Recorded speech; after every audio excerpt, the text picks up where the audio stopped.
award the lowest insult he's ever received. It is BS.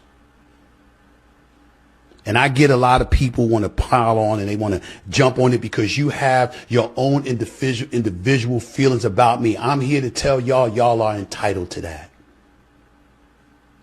Not the NABJ. You're not entitled to that. This is me we're talking about here. I am the same guy that brought a nationally televised show to a journalism conference, which is the NABJ, the last 2 years. Did you have anything to say about me then? Did I get a thumbs down then? First Take, a nationally televised show, which has been #1 for 14 straight years.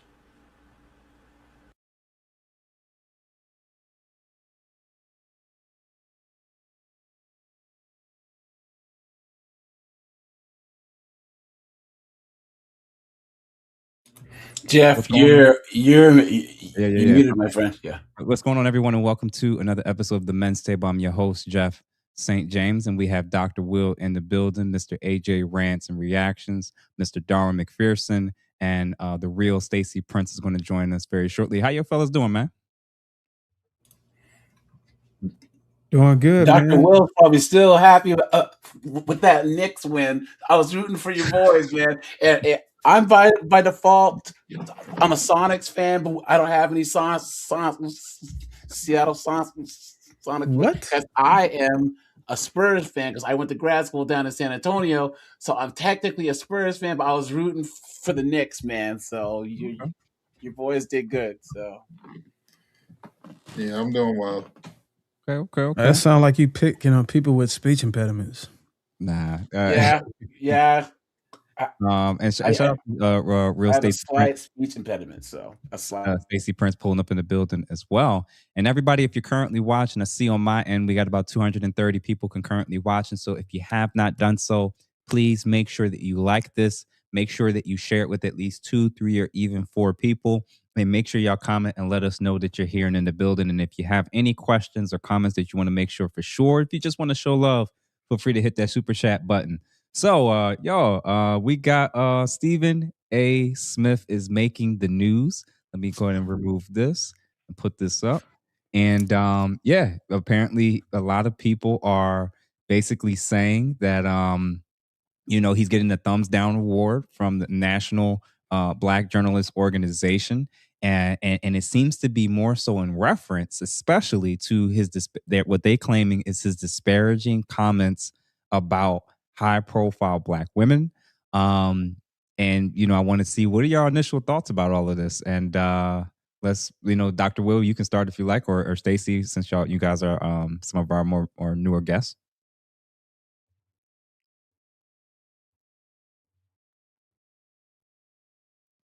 Go ahead, Dr. Will. Well, I think, I saw Stephen A's defense. I saw his rebuttal when I saw him bringing up all of the woman who he's employed and how he did a podcast working with this person and how he was working with this person with HBCU. So I saw his response, and it's like, to me, the burden of proof is on the people making the claim that, he hates Black women, because that's a hard, claim to make. That's real aggressive. That's a real aggressive claim. So you got to come with your receipts. And if their only receipts is what he said about Jasmine Crockett, what he said about Serena Williams, what he said about Kamala Harris, if what he said, with him being, a sports commentator, or you could just say a political commentator, I know he's trying to get into the political realm. So him saying something about Jasmine Crockett and Kamala Harris, especially with him being more leaning to the right as a conservative, you sort of understand it. And then what he said about Serena Williams, that was valid to me. Like, you're going out there and you married, but you saying something about someone you used to deal with and all that stuff. And then I didn't get the whole point of someone like her crip walking at her big age and stuff like that. I'm real against that type of stuff. So I sort of thought that point was valid anyway. Mm-hmm. So I'm waiting for the receipts before I say anything. I need more receipts as to support that claim that he has this hatred for black women and stuff like that. I'm not the biggest fan of him, especially when it comes to his sports opinions, and things like that.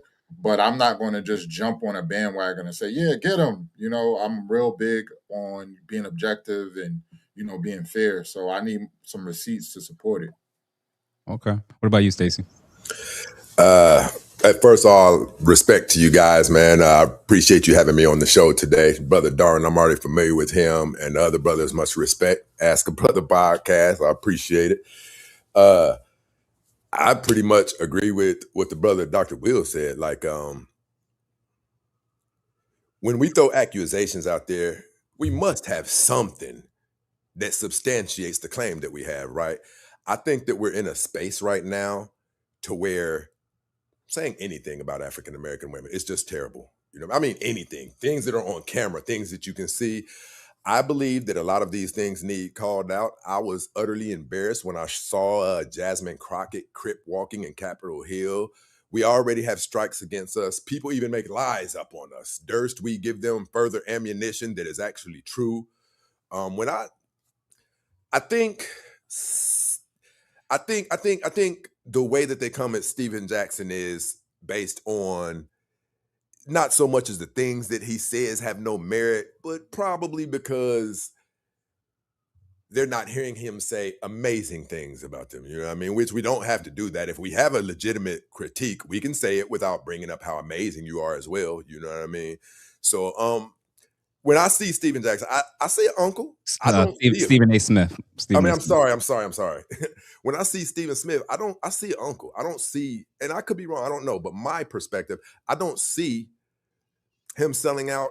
I can't say that he's never said nothing that I disagree with, but what we're talking about today, I think that's a lot of people's gripe.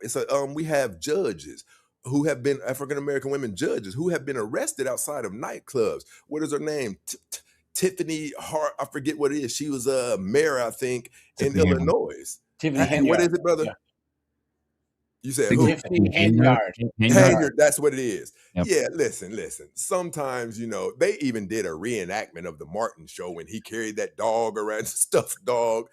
There comes a point in time, man, where we got to say something, you know what I mean? So, I kind of side with him, you know what I mean? Like the brother, Dr. Will said, whatever your quarrels is with him, voice them and be able to get them across to where other people see that you have legitimate merit. That's what I see it. Okay. Darwin and then AJ, what y'all think? I never really heard him say anything positive about any black women, so I never heard him say anything negative. I'm trying to pinpoint it, but I have seen him speak on black issues, and it does seem he's more leaning towards get these niggas in order type, energy. Or y'all need to get it together. You know what I'm saying? And y'all monkeys need to get y'all. I see more of that in Stephen A. than anything, but I haven't really seen him go after any black women. The closest thing I can think of, and I can't really quote exactly what he said, was somewhere along the issue with Angel Reese and what's the other girl, Caitlin Clark. Mm-hmm. Coming into the initially coming into the WNBA, and who's better, who's the face of the league, and him kind of more leaning towards Caitlin Clark, and having things to say about the way, what's her name, Angel Reese dress or whatever, or carry herself on the court, attitude, her personality and character and stuff like that. But I wish I could have watched the clip of what he said about Jasmine Crockett, so I can have a little bit more accuracy on what's going on.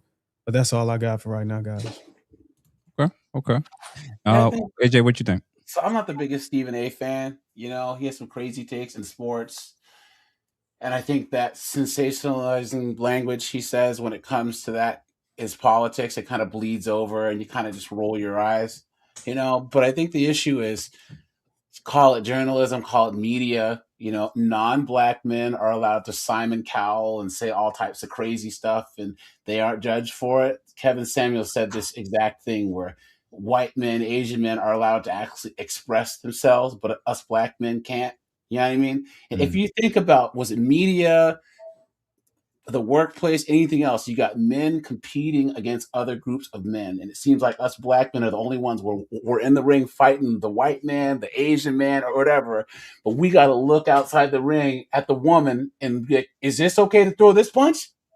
Is this okay to throw this punch? So we're distracted instead of being able to fully fight the competition, right?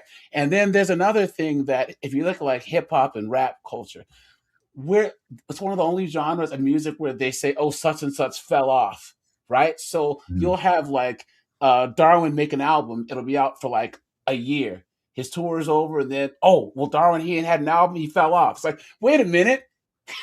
He's still popular, like he's still here. We're trying to find reasons to disqualify the celebrities or the people who are doing things in our community. It's this weird thing that seems to be something that we do more, where we're trying to disqualify, your celebrities, authors, academics.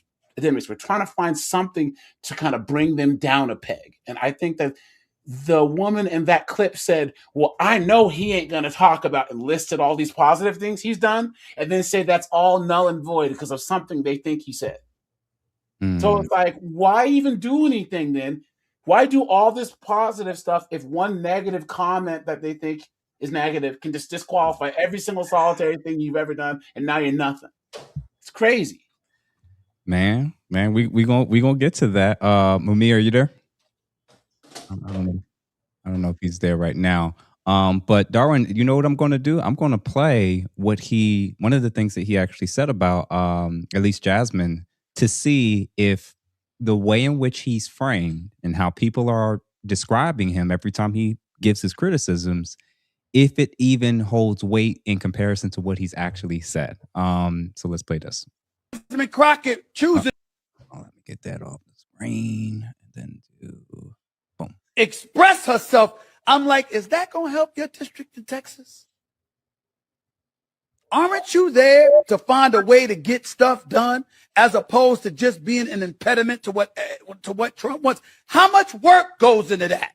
I'm just going to go off about Trump, cuss him out every chance I get, say the most derogatory, incendiary things imaginable, and that's my day's work. That ain't work.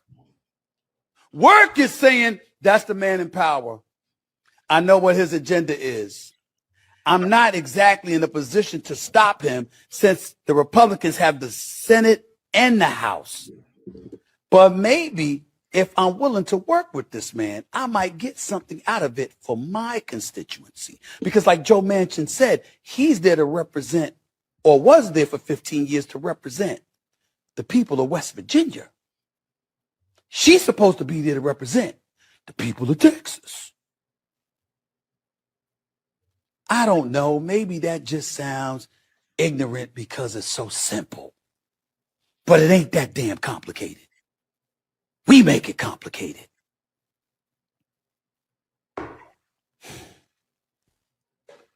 Damn, it's frustrating. It really can be.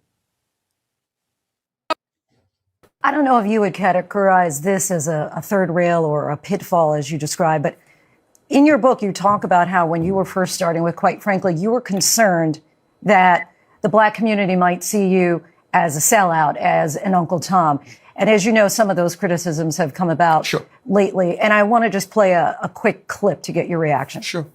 To use your platform in order to not only come for me, but consistently kind of have a track record of coming for Black women, I was just very disappointed in him. They're paying you not for your numbers, my friend. They're paying you because you are willing to say the nasty things about Black people that they want to say. Your reaction? They should be ashamed of themselves. Where's your evidence? Well, Crockett, you have apologized. Well, let me tell you what I apologized for. Trump followed up what I said by calling her low IQ and stuff like that, which I found appalling. She's a highly educated woman. She's licensed to practice law in the state of Texas, Arkansas, and federally. She's a United States representative. She's an influential, intelligent, decent, good Black woman who cares a lot about Black people in this country. So I apologized for assisting in any way this notion that it's okay to say that about her, because I didn't want any parts of that. But I did feel that the situation was overblown.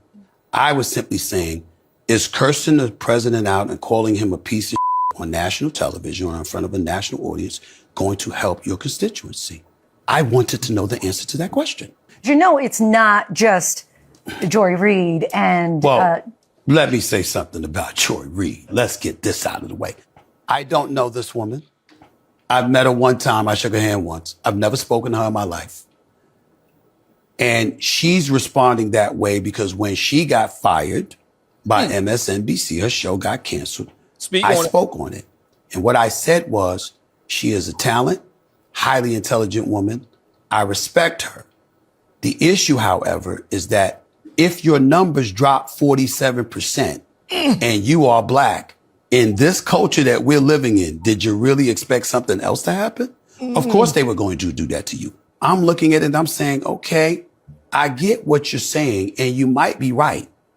But the manner in which you're going about it, that ain't going to serve you well long term. But why is it that many black women have had this criticism on Stephen A. Smith? Who are the many? Because I think there are a few.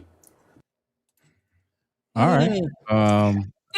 So again, I'm very, before I even give my personal opinions, I'm very interested to see, and Maria, you can kind of hop in here.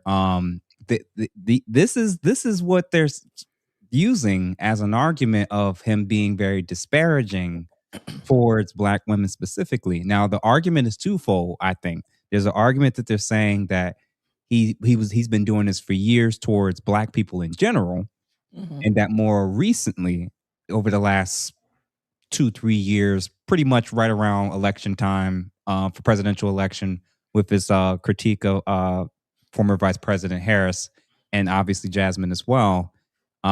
They're saying that he's going from just legitimate critiques to actually disparaging or attacking them. What you think? Good evening, everyone. Thank you all for having me on once again. I see my brother Stacy Prince has joined us. Glad to be here. Let me look in the camera right now and say this directly to, and I consider Stephen A. not just a brother and that we're both black men, but also an adopted, native son. He started his career here in the city of Philadelphia in the 1990s. I know him very well. Used to listen to him mix it up with Howard Eskin on WIP sports radios. I know him very well. Read his columns in the Philadelphia Inquirer. Let me say to my brother, my adopted native son brother, Stephen A. Smith, brother, welcome to the Black Manosphere. We embrace you with open arms. Okay? Because and I was watching a clip and I sent it to you guys in the back channel. We have our own private WhatsApp group. We talk shop every week for the show. Ice Cube did an interview with Tucker Carlson. And it was a flashback, and they was talking about the events of 6 years ago in 2020. Y'all remember what I'm talking about? Yeah, the Fox Soul, cocktails with Queens incident. So I say to my brother from out on the West Coast, Ice Cube, the red pilling of Ice Cube. It's interesting to me, my brothers, that day unto day and night unto night, the Black Manosphere continues to be vindicated. We got people like Miss Kendra G so upset because she's being compared, she's being compared to our good friend and dearly departed brother, St. Kevin Samuels. She's angry about that. I don't know why. Why is she angry? I mean, he's the gold standard. Is he not?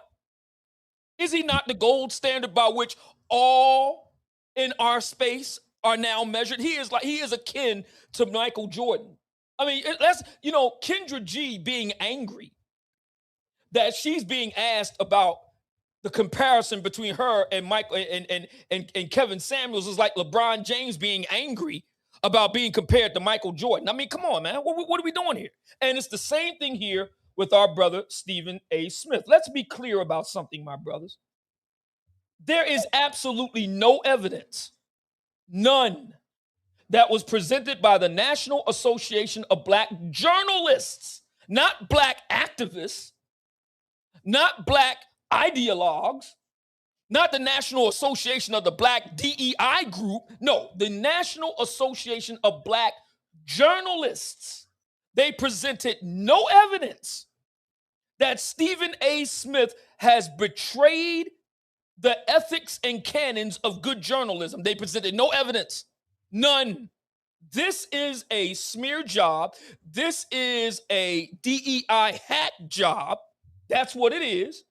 And look, if they don't like what Stephen A. Smith has to say, that's one thing. Fair enough. Good people can disagree. But to make this out as if it's some type of betrayal of journalistic ethics, I don't think so. Stephen A. Smith has paid his dues. He's put in the work. The man has got a 3-decade track record. He's been around longer than many of the people holding finger wagging at him right now.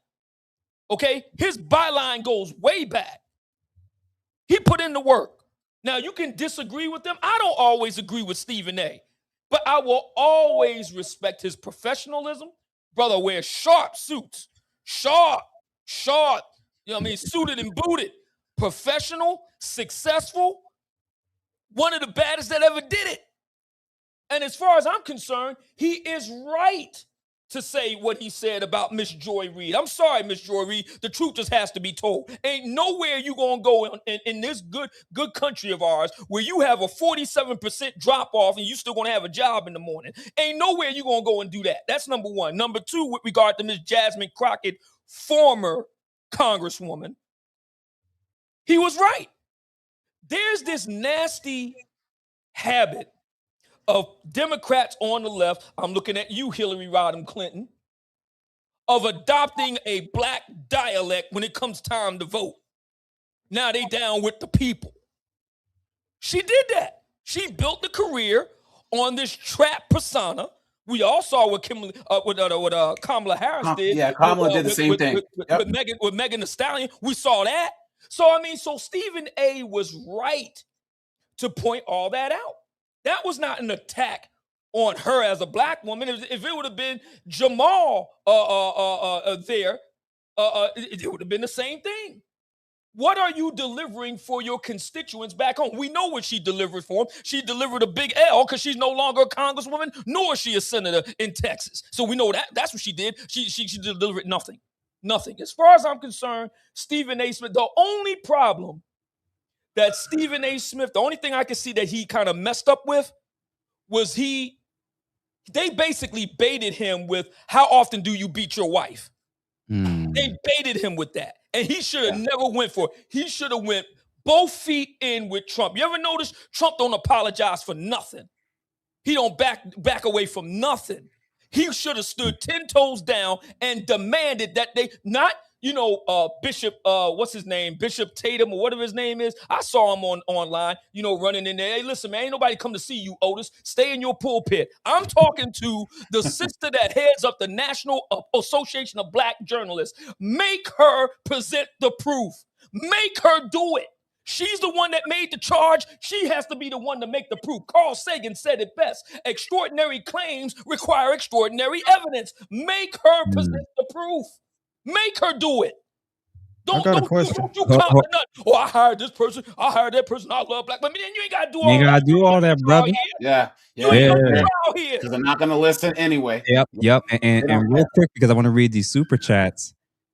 If Stephen A. Smith actually made a mistake, because I can actually understand some of the criticisms, because people were saying this for years about him going as hard as he does towards the black community or really black athletes in comparison to many of the white counterparts. Like, that was a legit argument. We're going to actually play some clips related to that.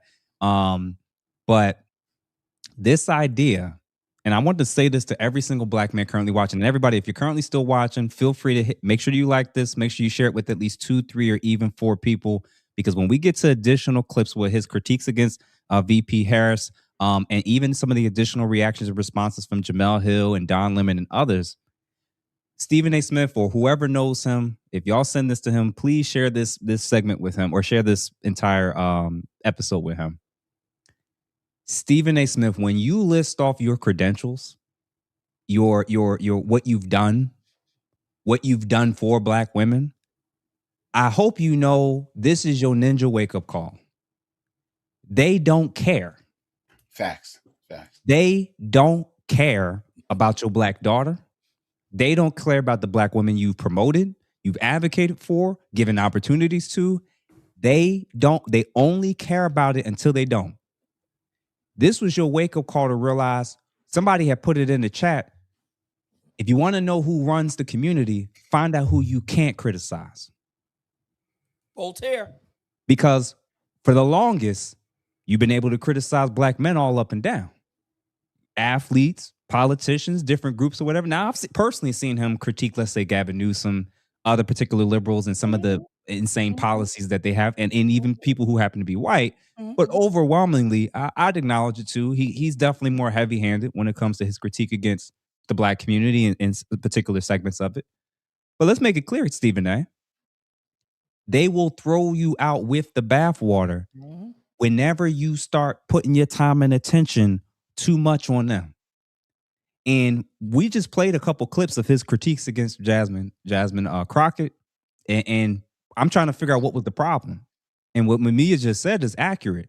Y'all are so interested in what he says and whether he's allowed to say it against Black women. Did y'all ever ask if he's right? Because the secondary question we got to ask is, let me turn this up. Who is allowed to critique Black women in the Black community? Let's put this. It can't be Stephen A. It can't be other Black women because they're called sellouts as well. They're called house pick-me's, house slaves, the whole nine. So let's move out the Black women that's actually bold enough to do it. Clearly, it can't be no Black man because too many of them are scared to ever say that our Black women have anything to improve on. Political performance, relational performance, sexual behavior, how they act. And there's nothing that anybody is allowed to say about one group in this community. And until we acknowledge that and reconcile that, I have nothing to prove to any of y'all that have that mindset. Call me a coon, call me a sellout, because I now realize and know when y'all say, well, we don't like how he did it, you're lying. Because it's not about how, it's the fact that he did. Correct.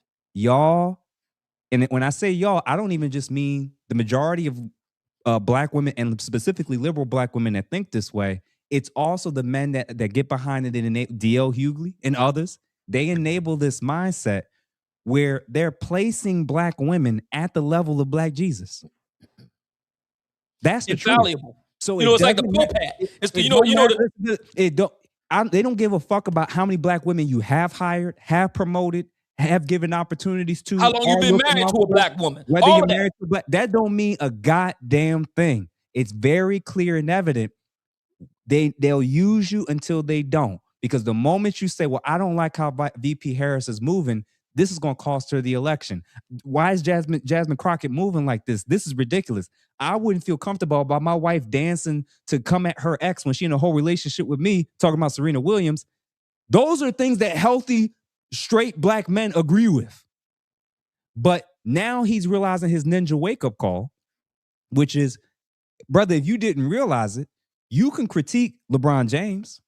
You can criticize Kyrie Irving. You can critique a whole bunch of different groups. There's one group you can't. So if you never knew that you was on a plantation, good sir, now you realize what it's like to finally step up off of it. So Darwin, I want you to come in after I read these super chats because I know you had something to say. And then Dr. Will, I want you to jump back in. Major League, well, shout out to Major League for becoming a member. Dr. AJ, thank you for the $2. Shout out to the big bro, Stacy Prince, pulling up in the building. Truth MT, $1.99. Hi, Prince. Honey, hi, chat. Stay ones. Okay, good brother. Sending them through. Avery Carter, thank you for the $5. This is what happens when you don't kiss their butt. Correct. Lord Geotron, thank you for the $5. Good evening, Mr. Prince. If you could please give Mamiya Obsidian Ali my biggest shout out. Tell him I look forward to the Manosphere Conclave. Yes, sir. Yes. Avery Carter, thank you for the $5. I hate to say this, but I think it's time for us to separate from our enemy. Woo. That's the enemy that could be under our own Ruth, Isaiah B19, thank you for the $2. Avengers Assemble, looking forward to the knowledge. And y'all, we're almost at 600 people concurrently watching. So please like. Make sure that you comment. Let us know you're in the building. And make sure you share this with at least 2, 3, or even 4 people. Avery Carter, again, they didn't start talking about him until he got his contract. We're going to get to that as well. Isaiah, thank you for the 1,000 jewels and the GOAT trophy. Lord G, you're trying to get Ayo Jeff. Let's keep laughing at them. Cookif, thank you again for the 5. Kevin Samuels used to comment that other races watch the behavior and are often shocked. Even President Obama will lecture his own. And Growth Talk, hashtag Knicks in 5. So Darwin, what were you about to say? I know you had a question. Well, there was one important thing that stood out in one of those video clips. One of the ladies said that Stephen A says a lot of things that I guess the white people are not able to say or wouldn't say. Otherwise, they wouldn't be able to keep their job. That stuck out to me because then that changes things, how I look at it. If we can listen to or we can recall some of the things he said towards black women or even black people, is it safe to say that if a white person in his position said those same things, would he be able to keep his job? Because I'm trying to see if there's validity in that. Does he say things that? Yeah. Let's park there with what you just said. Number one, why would we expect people who aren't black to be allowed to get away with doing it in the first place? What I think is happening is we're moving the goalposts. This is my argument. When it comes to every other community and the inner workings of what's happening in their groups, they're allowed to speak on that. As a black American, it's really not my place to talk about what's happening amongst Jamaicans, to talk about what's happening amongst all these other groups. What I just said, hold on. So what I just said earlier is, all right, nobody, if other people were to say they're to lose their job, good. All right, so now let's get to our community. Who is allowed to say it? What I'm arguing is the thing that they're saying is, oh, he's the mouthpiece for. What I'm arguing is, I think what's happening in this community sometimes is they're conflating black people who legitimately hate the black community, hate themselves, they're worshiping white folks and all sorts of stuff. They're basically arguing criticism and critique in all forms is the same thing as speaking for white people and white supremacy. So basically, if you say anything about the black community, or more specifically about black women, by default, you're a white supremacist. They're saying there is no way in which when they say you're just speaking for white people, you're speaking for races, you're speaking for, then that means nobody can ever say anything. That's the game. That is a trick. Was what I'm arguing. That is a trick. I understand what you're trying to. It's a silencing tactic. It's a silencing tactic. I understand what you're saying, but they want to try and use. It doesn't really answer the question I was looking for. I get what you're saying, but my question is, if a white person, if Stephen A. Smith, not Stephen A. Smith, I'm sorry, who was the other guy that used to work with him but went off to go work somewhere else? Skip Bayless. Let's just pretend Skip Bayless were saying the same things that Stephen A. said to black women and about black people. Okay. Is it safe to say that he would lose his job? But here's the thing: what you just did, you said black women, black people. Hold on, AJ. It's just a simple question. I thought I said it clear, but I'll try to say it again. It's not just because anybody outside of the community could lose their job, lose endorsements, lose all this stuff. That's one part of the element. What we're arguing is you keep using that as an argument to keep anybody from being allowed to say anything. Actually, I'm not using it as an argument. I'm just simply trying to see if there's any validity in it. If the color of his skin was white, and he was saying those things. Yes. This is the third time asking this question. Yes. Would that white man be able to keep his job? I'm answering for you. Yes. Okay. Because it's not your role to begin with to go to that level of detail about what's happening in the inner workings of the black community. I did not know that. Yes. I thought we all had the freedom of speech to speak on any race if we wanted to. You can technically, but there's typically more consequences. The problem I'm arguing is when it comes to our black community, saying, well, you're speaking for white people and white supremacists is a strategy and technique to insulate yourself from any and all forms of criticism. So Okay, now so that, now that yes, so now that And you it would answer be that, different. is there a such thing in Mhm. all the history, even up today into 2026, of white people using a black voice to say the things that they couldn't say, otherwise they would lose a job, career, or clearance? absolutely. But say Absolutely. the things about who? Because it would be different if black women were to get this angry if the white mouthpiece were saying this stuff about us. Who's saying it? Which white person is saying it? What I'm saying is that it's inconsistent because it's not critique about our community as a whole, it's critique about black women. If we were to see them marching for Stephen A saying bad stuff about us, that's different.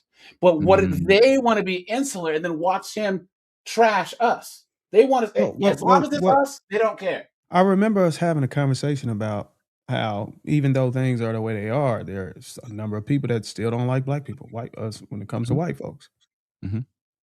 If white people can say it, why aren't they saying it? I don't know how much we're actually on. I know like there's a huge percentage of black people that's super convinced that like every white person is always thinking about us 24/7. But they I actually won't don't. dare say it because, especially on that level, that Stephen, All right, that journalism level. let's use the example. Let's use the examples. Example Exhibit A. VP Harris, Kamala Harris, putting out Meg Thee Stallion to twerk on a presidential stage. I don't give a fuck what white people think about it. I'm sure that there were white people who thought it was a problem, as did other groups. But within our group, a lot of us had a problem with that.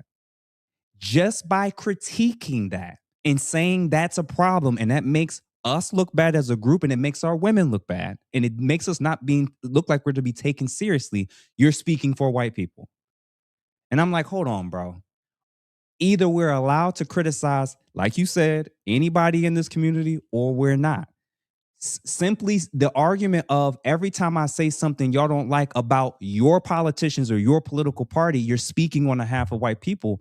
They're not even using that argument consistently because the same group that will say that will use those attacks against black conservatives.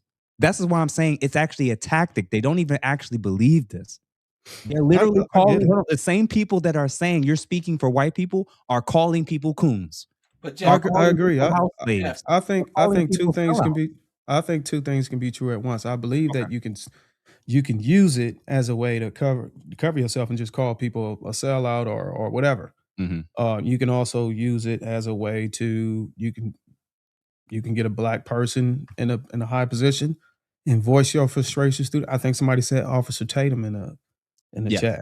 I don't know what he does on that level. Mhm. I've heard some things about him, but Mhm. I just wanted to make sure before I had lean my, whoever I agree with on this panel Yeah. towards whatever way, because I like to play neutral first to see what can I understand about both sides. And if a number of things are true, then I would consider that. You know what I'm saying? If we know that white people are very, very articulate and using black voices to voice their frustrations to protect themselves and their careers and stuff, Yeah. I do know there's a possibility that that could happen at that level. I just don't. Absolutely. We can't confirm and verify that it's Stephen A. Smith, Yeah. but we can agree that it is possible. We Now just don't that have the I agree with evidence. you. It's absolutely possible. But I'm going to say it again. The same group that says when you're disparaging, attacking, critiquing, and criticizing black people, what you're doing is speaking on the half of white people. And what I'm asking is, are those same people also attacking other black people when they don't when they go against the Democrat agenda, when they go against the liberal agenda, when they speak out against certain things that's not a part of the group or the mass group, do they attack their blackness? Do they sell that they're sellouts, coons, and house slaves? So what I'm arguing is they only use that argument when you're going against the black women or the black people that they are in agreement with. Right. Right. I, So that's I my understand. issue with it because like nobody would say, well, you're speaking for white people when you criticize Anton Daniels.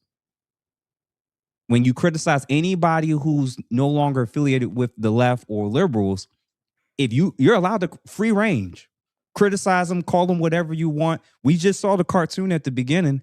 That thing's going viral of them making it seem like, he's the coon and all this other stuff. They have no problem using racist language toward black people when they get out of line with the left and the Democrat liberal agenda. So What about black it women is- though? Have you it's seen so any white bad. men talk like that towards black women? It's Outside of Nick Fuentes, not really. Not really, but Well, again, I'm talking about on a level where you can actually lose your career. On the Stephen A. Smith level, have you seen any white people or white men talk about black women like that? the only one I've personally heard more recently is, especially from a high profile, prominent people, was like Serena Williams and her sister.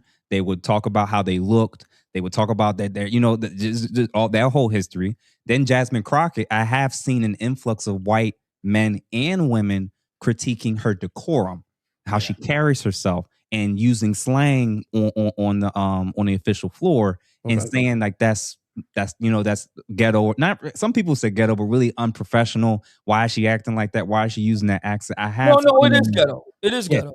Yeah, I have is. seen that. Yeah. But let's get everybody else up back in here. So Dr. Will, AJ, and Stacey. The thing about Jasmine Crockett, if I could just throw this out there, Mhm. guys, I'm from the suburbs. All right, this is the way that I speak. Jasmine Crockett speaks like I do. Okay, there's old video footage of, "Hi, I'm Jasmine Crockett. How are you?" And now she just made this whole persona, right? So I think that her whole persona, it was fake as well as irritating to a lot of people. And she finally, became senator or congressperson and decided that this was the path that she was going to take. And I think that the people like authenticity, and she just wasn't authentic. And that's kind of that hidden variable that people didn't see, But I really, really, really, really think that, when Kevin Samuels talked about the Ice Cube thing, he was saying how black men and black women might as well be two different racial groups, because when you talk about black, we don't even really use black people anymore. You know what I mean? And it's when you criticize what group are you called the white supremacist? And it's usually black women. You can say anything you want about us, and it's fine. Stephen A. can, like Jeff said, can talk bad about any black athlete or say craziness or whatever he wants. But the moment that he stepped over that line, and just like Mamiya said, he's getting red pilled now. He's getting checked by these group of people, and he should not have apologized. He shouldn't. He shouldn't, because other men are looking. Other men in his space, the Asians, the Middle Easterns, are looking and saying, "Why is this prominent black man? He has to sit there and drag himself across broken glass to his woman. I don't have to." What do you say? AJ? I was raised by a single black woman, and I love black women, and bro, they don't care. That's why they're doing this to you right now. That was a huge mistake he made. He apologized When because he was somebody wrong. asks you how often do you beat your wife, make them prove that you have a wife to beat. Make them prove it. But did he apologize because he felt like he was wrong? The only thing I've heard him apologize was but he haven't said it in the clip. He apologized for the way in which Trump jumped on what he said to add further insults that went way beyond what he said towards Jasmine Crockett. So basically he apologized for the gasoline that was thrown on the fire. Correct. Yeah. He should have never did that. He should have never backed down. That's one thing. Whether I'm not here to, I voted for Trump 3 times, but let's put that aside. No matter what you think of Trump, one thing is sure, he don't back down on nothing he says. He never goes back. He never does that because he understands that that's only giving your enemy ammunition, as we see right now with Stephen A. He should have stood 10 toes down and stayed on that point about the president of the NABJ. Nah, sis, you got to bring receipts. I want to see the receipts of where I violated journalistic ethics. Show me the receipts. You know what? He should have stayed on a steady beat with that every day. Thank you. That's his name. Talbert Swan, that's his name. Talbert Swan coming in here. Ain't nobody come to see you, Otis. He up there jumping in with his cape flapping in the breeze. That the simp that he is, Bishop Simp, he comes in here with this nonsense. Nobody asked him. The question was asked of the sister that runs the National Association of Black Journalists. She's the one that made the claim. By the way, she issued other awards against other black men too, I might add. And by the way, here's something else you could add to the docket, Jeff. What? Did you brothers know that in the year 2019, the National Association of Black Journalists gave Oprah Winfrey a Lifetime Achievement Award? Did you know that? Mm-mm. Oh, yeah. Oh, yeah. Yeah, Miss Color Purple herself. Yeah. Yeah, get a Lifetime Achievement Award. But they're going to do this to Stephen A. He should have stood 10 toes down every day demanding that she either debate him live or present the evidence that he violated journalistic ethics. Now, let me read off some of these. And this is the problem when you say black women are when you say critiquing or criticizing black women's behaviors and statements is the same thing as hating them and disparaging them. Let's look at some of these and let's see, is this really even called for? One of the ones I saw that stood out, what did it say? Criticize Angel Reese over her clothing while praising Caitlin Clark's branding. How is that anti-black? And how is that being disparaging? If she's wearing outfits that's too revealing, people are allowed to have an opinion. Feuded with Monica McNutt after she challenged his show's limited WNBA coverage before Caitlin Clark. Nobody was watching. What are you talking about? How come she wasn't challenging him about how much they don't cover hockey? How come she wasn't challenging about how much they don't cover baseball? Much bigger sports with much bigger viewership, and they weren't covering that either. So they said defended ICE after the killing of Renee Good. Okay, I know this is going to sound shocking to some black people, but there are people that's like, listen, they have a job to do, and their job is to make sure American citizens are the only ones that are here. So even if you felt like they went too far, did something wrong, let alone whether or not she could have just listened to them or not tried to block them or use her vehicle or not drive down to where there's 13 armed agents. Don't get in your car and drive across the city to where there's 13 armed officers. How about that? Don't do that. Bad idea. So attack Jasmine Crockett for her criticism of Trump. They're listing things that you should be allowed to do. Now, are there some things that I would personally, like what Darwin said, if there's anything on this list that I would be like, you know what, I'm on that Jerry Jones one. That Jerry Jones one, I don't know if people remember that. The Jerry Jones one where he kind of jumped up wanting to defend Jerry Jones about that segregation related photo. I wouldn't have jumped in the line of duty to defend him for Jerry Jones is a grown man and got to speak for himself with that. But he's listing any and all of these various different disputes, either connected to black women or something relating to Republicans and conservative politics. And I said, this is a Democrat hit job, bro. This is a Democrat hit job. And a liberal hit job. This is all this is. And when I say Democrat and liberal, what I'm arguing is if it offends black women, it's disparaging. Period. It's not about whether or not, are you allowed to go back and forth with Monica McNutt on your own show, or Monica McNutt just allowed to say what she wants? That's what it is. Is nobody allowed to acknowledge that they preferred how Caitlin Clark kind of handles herself coming out of college in comparison to how some of the WNBA players were acting and talking about her? Or read Angela Reese. Yeah, Angel versus Angel Reese, or we just have to side with Angel Reese no matter what.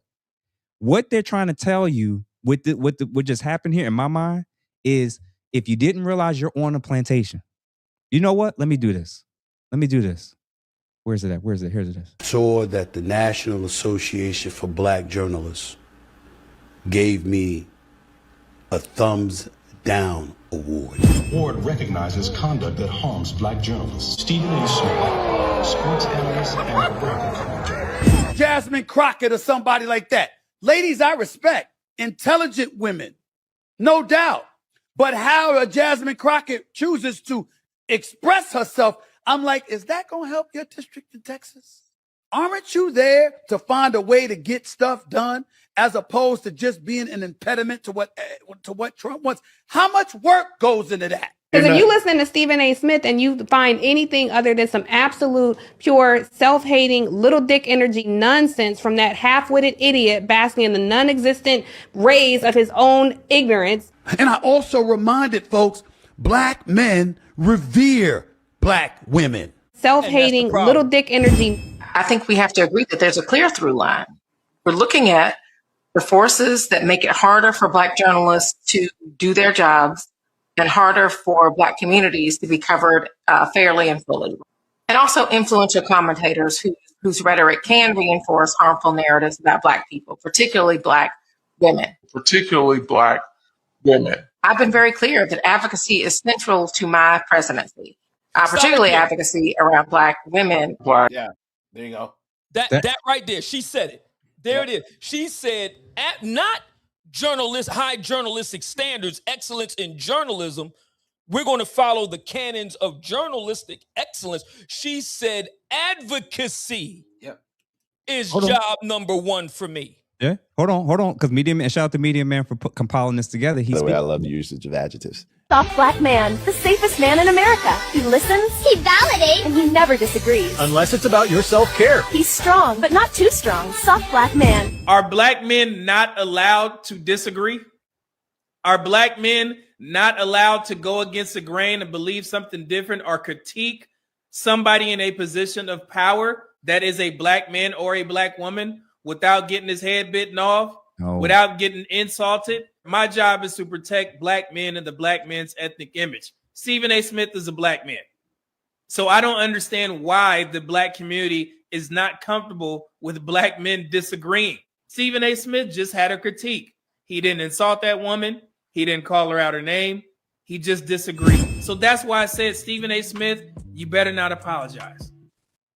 You don't like me talking about the dysfunction of the Black community. The reason why you don't like Will from Cellulite Podcast talking about the dysfunction of the Black community. The reason why you don't like Anton Daniels talking about the dysfunction of the Black community. The reason why you don't like Larry Elder talking about the dysfunction of the Black community is because none of us blame the white man for it. Let me say this also. So I'm going to pause it there. When he asked the question, are Black men allowed to critique Black people only if they're Republican or conservative? That's the lesson to me. Now, Dr. Will, I want you to come in and then Stacey Prince. No, I would say no. I mean, I critique the Black community, and I think it all falls on your reputation that you've established with the community and whether they trust you enough to critique them. Like we were saying before, when we had a discussion about interracial marriage and stuff like that, there's certain things that they look at, in the streets, they call it on your jacket or whatever, your reputation. Mm-hmm. They're going to look at certain things that they could poke holes in when they critique your critique of the Black community. And if you're married to someone who's not Black, that's one of the first things they use to critique you. Say, like, we don't want to hear what you got to say. We can't trust you if you sleep with the enemy, so to speak. So, hold on, Dr. Will. Just let's flesh this out. Mm-hmm. Kamala Harris, who's she with? A white dude. Ilhan Omar. Ilhan Omar. Who's she with? Is that a woman? No. What I'm going to say is they hold that they check that. They check that when they want to check who you with, what you done. Because again, if they looked at his background and see what he's invested and done, we wouldn't be here now. Yeah, no, but that's not the only part. Because for one, they let women get away with stuff they don't let They let Black women get away with stuff they don't let Black men get away with. That's one. Right. Two, Stephen A. has had this reputation for a while. Like, if you remember, I think it was in 2019 when Terrell Owens was on the podcast, not on the podcast, on their show, and he said Alex Kellerman is blacker than you. He said a white guy is blacker than you on the show. And then my only things that I think about when I think about critiquing Stephen A. Smith, I didn't like how he handled the Kyrie Irving situation. When Kyrie Irving was saying, like, yo, I'm choosing what to do with my body. I don't want the COVID vaccine.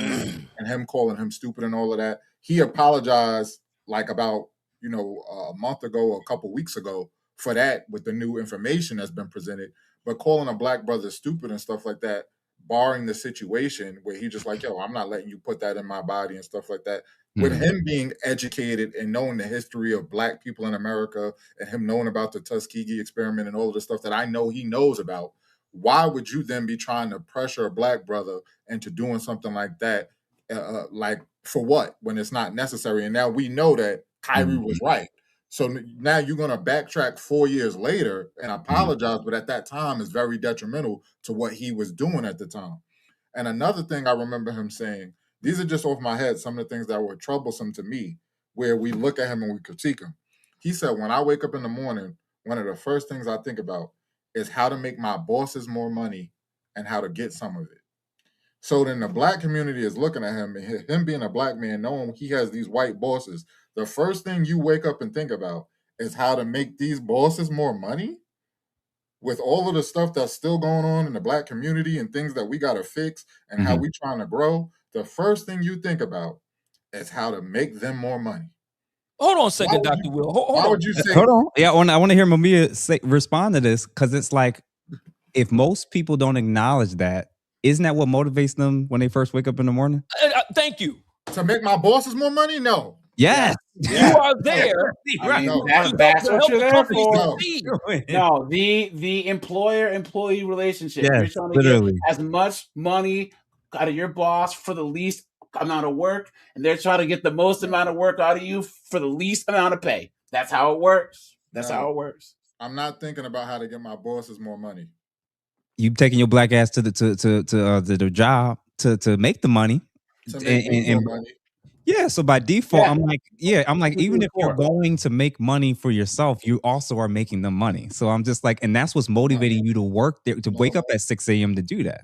No, I would be thinking about, first of all, I don't think about money first thing. I think about the situation that my people are in and things like that. If you think about money, what would you do for the money? Is what someone else was going to question. So it goes back to what we're talking about. Would you be a token black for the money? If making your bosses more money is you going out with these certain talking points, like the Officer Tatum's and things like that, if that will make them more money, would you then go out and speak that way to get more money? Hold on a second. Exactly.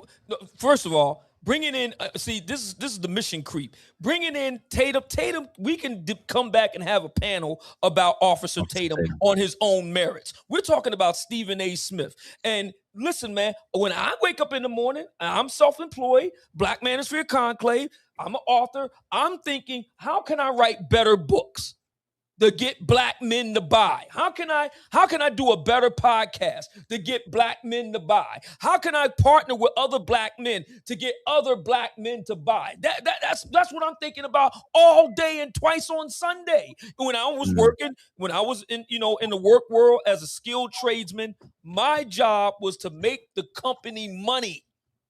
If I didn't make them money, I ain't gonna have a job. It's that simple.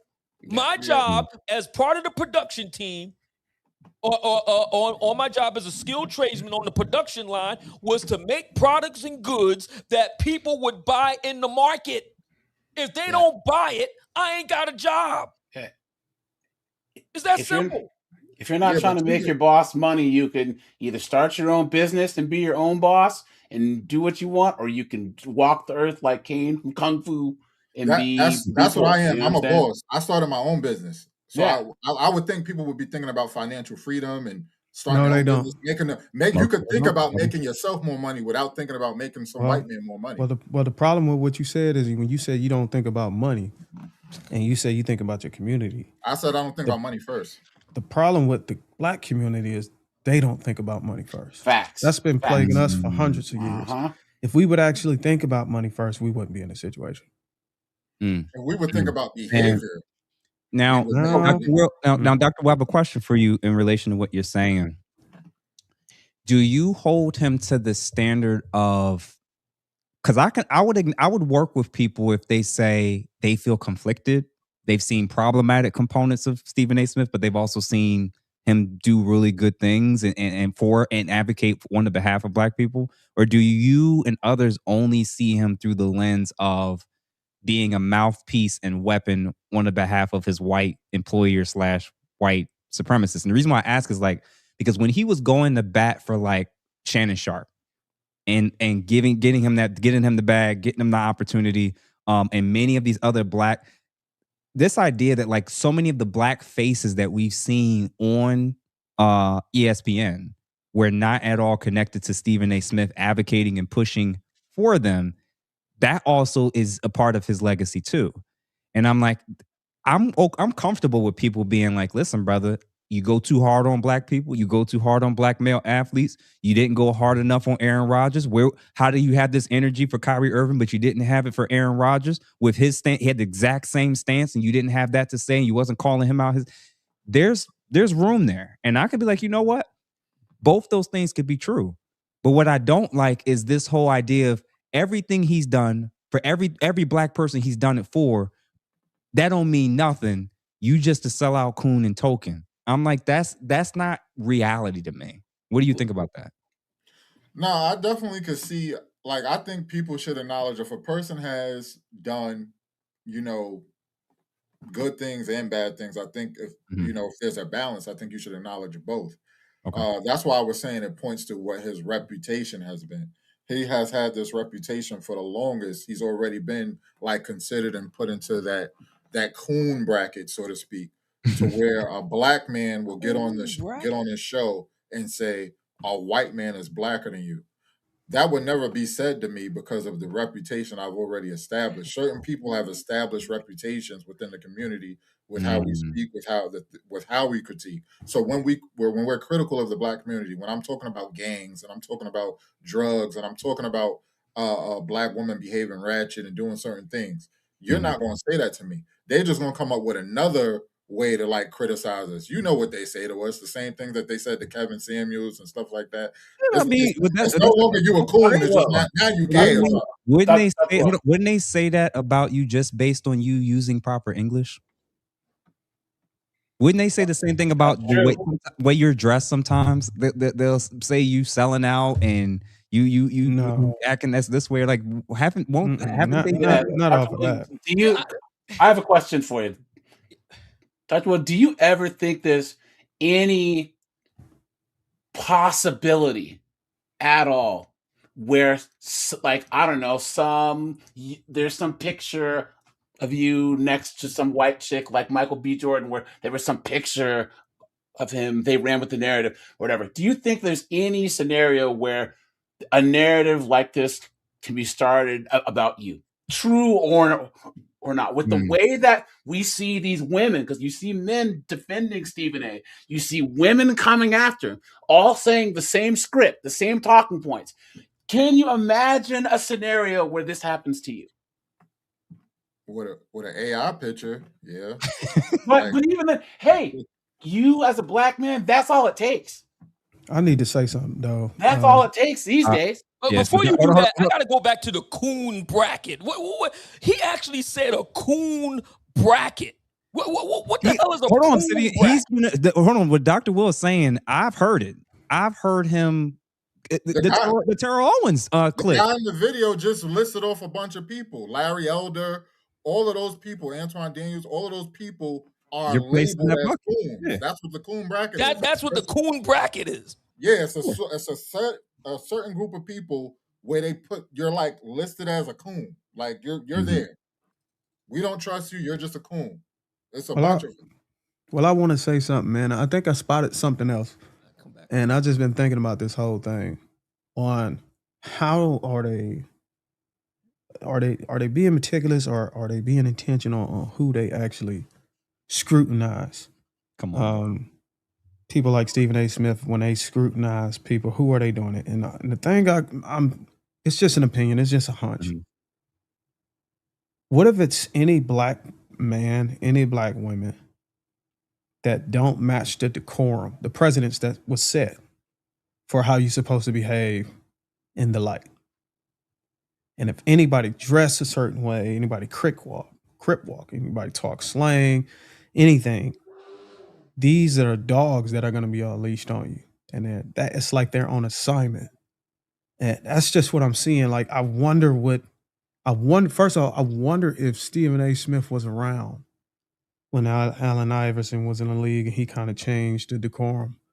He on covered. how a professional athlete is supposed to look, dress, his attire, tattoos, braids, the different. I wonder if he was one of the dogs that was, hey, you ain't posted, So I think it's like I think, and it's just a hunch. I think there's certain people out there that are have an assignment and they're black. They may be black, mostly black, that are put there to get you to assimilate to the decorum of the white folks or the prestigious or the rich or the elite. And if you don't look the part, not only are you embarrassing to people, you're an embarrassment to me because I am in the space and I am subscribing to the decorum. I've embraced the decorum to match what the white men are doing. And if I don't see these black people doing it, I'm going to be the one to say something about it. Does it appear that maybe that you get that type of energy or not? Am I off a little bit? I will, with Dr. Wilson and what you're saying, I can absolutely see the energy being harsher and more stern for black celebrities, athletes, politicians. I absolutely agree. Now, if the question is, why is that? Again, he could speak for himself and he's going to deny it. But I think it depends on two things. One, is it what Dr. Will's saying? Is it every time he's doing this, is it because a white person is putting a battery in his backpack? Or is it because he actually cares about the optics, how it makes us all look? And or is he even just more invested because he's black? And sometimes like, well, why don't you have this energy for Hispanics? One argument could be is because I'm not fucking Hispanic. Like, so I'm like, I'm more invested and more aware of what's happening within my community because I'm literally a part of it. So that's the issue where it's like, and with Dr. What we were just saying, he's tough to judge for people because of stuff like this. I'm about to ink a deal where we're broadcasting HBCU games, Smith said. I'm going to need some black folks working for me as talent, as producers and beyond. And that's what I'm doing. And for anybody who's a fan of First Take or used to watch it historically, he's the only person that I've ever seen in the sports scene that was bringing us a channel, his brand and platform his size to HBCUs annually, raising revenue and prestige. He's doing what the Cosbys were doing in his own way. And I'm like, again, just to clarify now, if you want to say, I love when he does that, but I don't like when he does this, fair. But the label that you're giving him for people who have never done a goddamn thing for black people, let alone the black community, I don't know, man. I think it's a little harsh. Yeah. Now, Stacey Prince, you haven't spoken in a minute, sir. What's she feeling with all of this? I think about 80% of all of this, and I'm talking about with the politics of it, with the things that are concerning to the African American community, who's speaking out, who's not speaking out, enough things like that. I think a whopping 80% of all of this stuff is coming. There's a sister, Messi Mashan down there. Yeah. Probably about three weeks ago, somebody showed me she had did a review on something I said. What I caught in it, I watched about 20 minutes of what I caught in it. She said something about me that she disagreed with, but she was saying, oh no, he's got a point with this woman right here. And she's doing this, she's doing that. What I believe, and it made me follow her because I said she's impartial. It made me follow her, even though she said something about some things that I did. You know what I mean? So I think about 80% of this, even Anton Daniels, I believe it does come off disingenuous. Like if we all know that there are no perfect human beings, but you have found one group of people to cast all criticism, that reeks of disingenuousness. Because with Anton Daniels, it's the first question that Corey Holcomb asked. It was, and listen, I'm telling you, when I was watching, when Corey asked that question, I said, okay, here we go. He said, okay, can you name some things? We get what you say about black people, but can you name some things going on in the white community? And some people would say, what's that got to do with anything? Well, it establishes how genuine your points and your premises are, right? If we know that we are all not perfect, you cannot have 100% of things to say only about these people. I'm going to word this carefully, but the perfect example I could give you is we know where a significant amount of people who You know, the kid thing. I'm gonna just leave it at that. Touching kids. We know where a significant portion of that comes from. Correct. My channel is probably 95% based on condemning lewd behavior that comes out of the African American community, condemning African Americans, women's behavior when they do this and that. But now, if you go down my timeline, there's shows called Deadbeat Dads and How to Identify Worthless Men. You see what I'm saying? Yeah. It establishes, should I give credence to what this person is saying? And to be honest, I think it's actually important, because if we know that no one's perfect, but yet only thing that I hear you talking about is these people right here, then I have to wonder, is this genuine?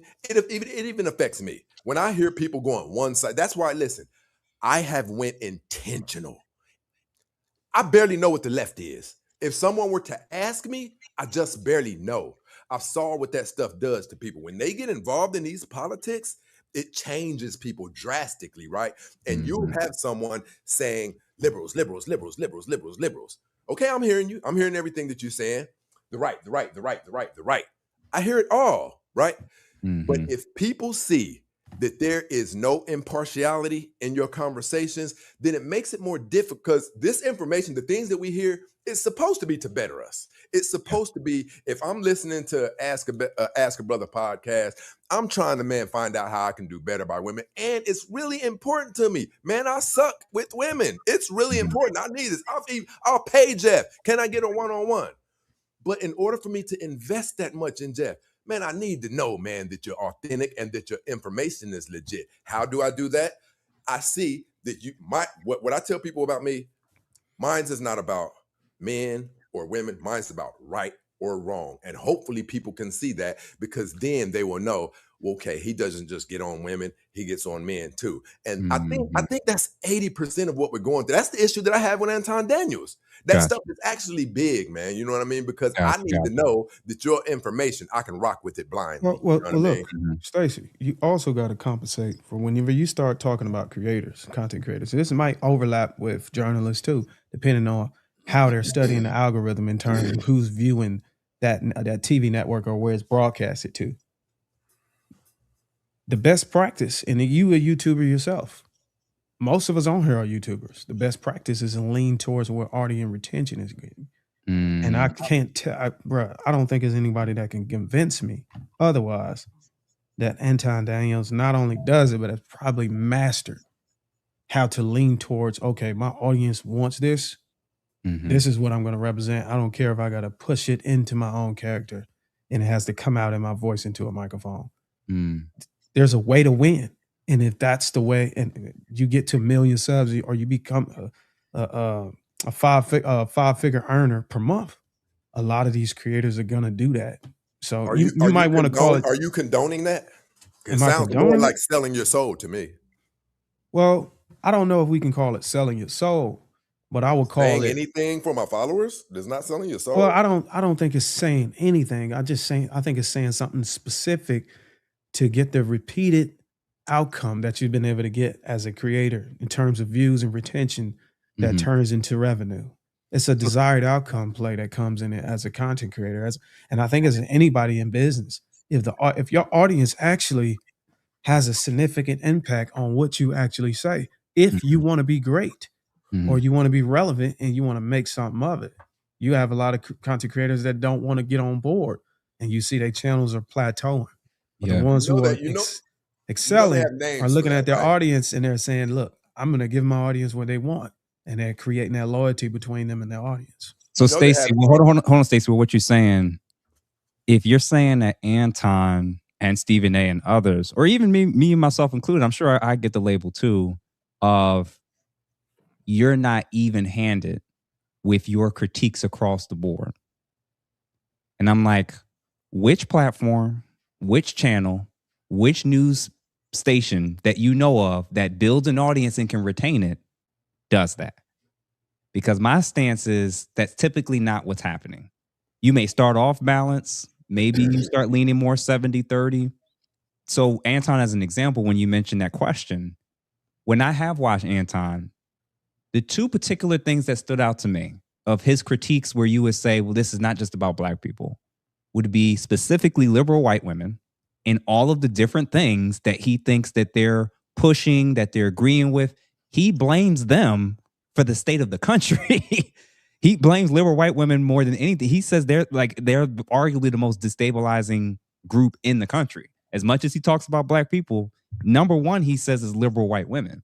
And of a specific politician, he's repeatedly gone at Gavin Newsom from California. Now, if people say, okay, but name 5 other white politicians that he's done that with, I can't name that. So I'll be like, all right, he's not nearly as hard on critiquing liberal white people or just white people in general as he is black people. Why is that? And is that because your algorithm is primarily a black audience that's still rocking with you? Or is that because there's white people that's gravitating to what you're doing? Who knows?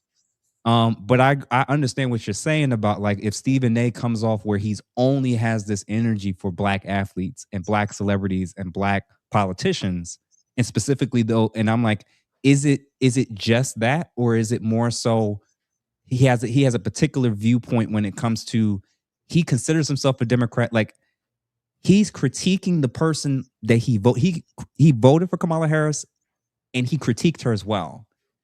And I'm like, I voted for Barack Obama, and I'm critiquing Barack Obama. And I'm like, there seems to be this worldview where it's like, no, you need to critique people the way we want you to. And I'm just wondering, are these people that have these expectations, are they even doing the same on their end? No. I do not think. I think you're right about that, Jeff. I think you're right about it. Listen, and AJ, I want you to come in here. I don't think the people that's holding us behind microphones to the standard, you need to be even-handed. You need to be balanced. You need to make sure you need to cover all your bases. They're going to speak from their black lens, their black male lens, their black female lens. They're going to speak from their Democrat lens. And that's how they're viewing shape of the world. So for me, the same people that'll call me a sellout, a coon, a house slave, never watched my episode like Stacey did when he had his particular episode. They never watched my episode on white female teachers, where people say, don't do it, Jeff. That's dangerous territory. And I did it anyway. They didn't give a damn about how I critiqued Charlie Kirk within a week of him passing and saying what I agreed and disagreed with him on, and some of the things that I thought he did that was racist or racist adjacent. So because I talk 80% of the time about what's happening in the black community, because it's where I came from and who I work around, in their mind, that's how I think. And I get it. That's how my platform looks. So I think maybe, Stacey, you're right. Maybe a lot of this is Stephen A has kind of created this, maybe unknowingly, because he's been so fixated on only being so hard on putting so much energy on his critique of the black community. But I'm arguing, like, I don't know if it's just as much about race or if it's now blending more into politics. And my argument is, I don't know that this would have ever happened and people would have flipped on him to this degree until he even started talking specifically about black women personally. Now, AJ and the others, I want y'all to come in. Yeah, it just seems like we're having the people who don't do anything able to have an opinion about those who do. Right? You look at all that Jeff has done, Stacey Prince has done, Darwin's done, Dr. Will, and Mumia. You think that I'm going to listen to some knucklehead off the street disparage you guys? Come on now. They haven't done anything. And social media has given people access to athletes, entertainers, politicians, people who are just sitting on their couch doing nothing and just having some crazy type of opinion and could build a narrative. If Jeff is sitting on his whole body of work, right? Mm-hmm. And then you got some dude who's never even accomplished anything is able to try and tear him off of that. It just doesn't make any sense. And this is what people need to understand, where they're actually looking at the people who are trying to disparage those who are out there actually trying to do. Now, whether you agree with what they're doing and how they're doing it, that's a different matter, but they're out there doing it. And if someone's going to come after Stephen A or anyone else, and they're going to have such an opinion, I mean, all those women who we saw doing those, I don't know who they are, whatever, fine, but look at what Mumia had said about Stephen A's whole decades of work, right? Does that compare, right? Do they really have, well, they have the right, yes, but should you consider their opinion? I say no. But Mm-hmm. if that's the case, then nothing that anyone does matters ever. Mm-hmm. And it's this weird modern, participation trophy, equality, we're all equal type of thing. And Hey, that's so just crazy to me. Are you saying that people who haven't done as much work as us as creators or inspire what do you call it? Influencers? Mm-hmm. We shouldn't listen to their opinions? I don't want to, and AJ, and I'm gonna respond to what Darwin just said. I don't want to do what they're doing to him, which is trying to invalidate, disqualify him completely. Yeah, I'm not going to do that. You're actually allowed to critique and criticize me. That's why I even got behind microphone in the goddamn first place, including with Stephen A. But at least have the balls and interest and intellectual curiosity to think past your emotions before you start. When I'm critiquing particular behaviors, when I'm critiquing particular statements, and I'm showing how it's problematic, and your reductionistic explanation is he hates himself and he hates black women. That's what the fuck I'm talking about. That's what I'm critiquing.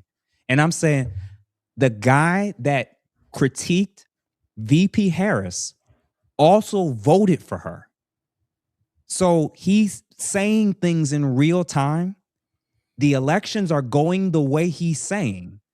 And because he doesn't have a political background, because he doesn't operate in their circles, and he's getting outside of the parameters of what they're comfortable with politically, now he's all these things.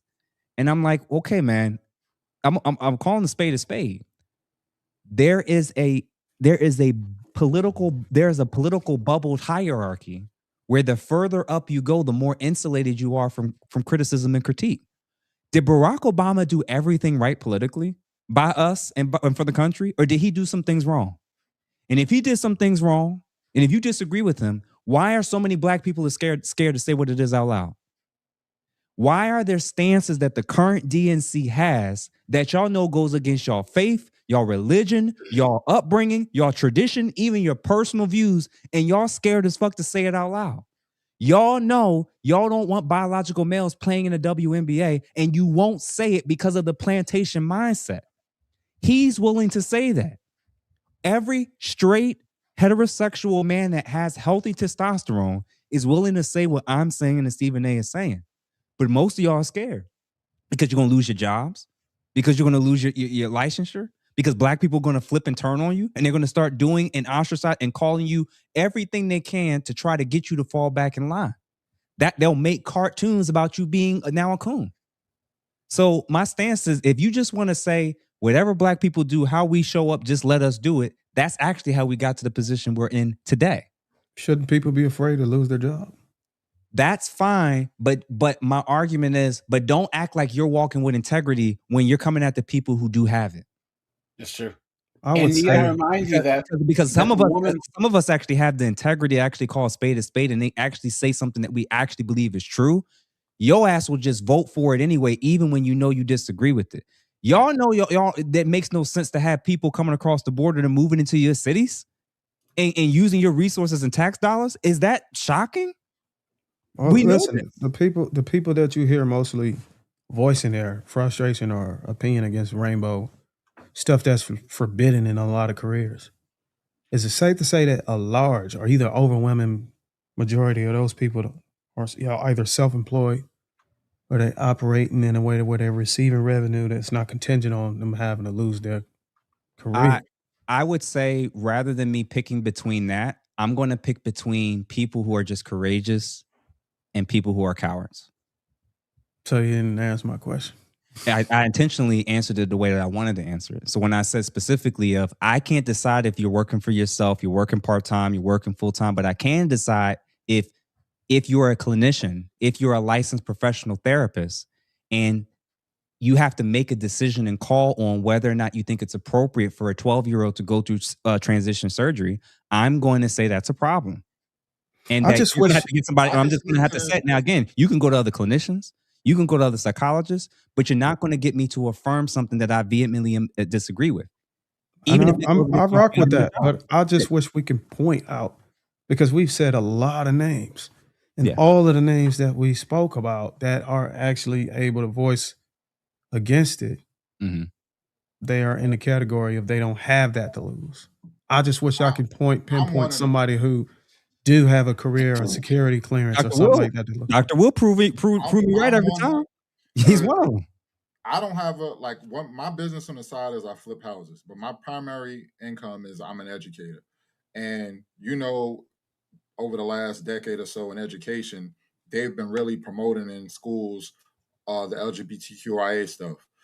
Kids transitioning, calling kids by the name they prefer, and all of that stuff. I'm one of the ones who's like, I'm not doing that. I put my job is on the line, and then I come in public and I speak on it. Well, I think that's safe, but I'm talking about more That's not like safe. No, it's not safe. I can tell you well, how hear it's me out. Let me state the fact of how it's not safe. Hear me out. Hear me out before you argue. But I can state the fact of how it's not safe. I think you're taking me out of context. That's why I'm trying to keep you from not rambling, but continuing. What I mean by that's safe. I mean something more like, I don't believe transgenders should be able to play in the NBA.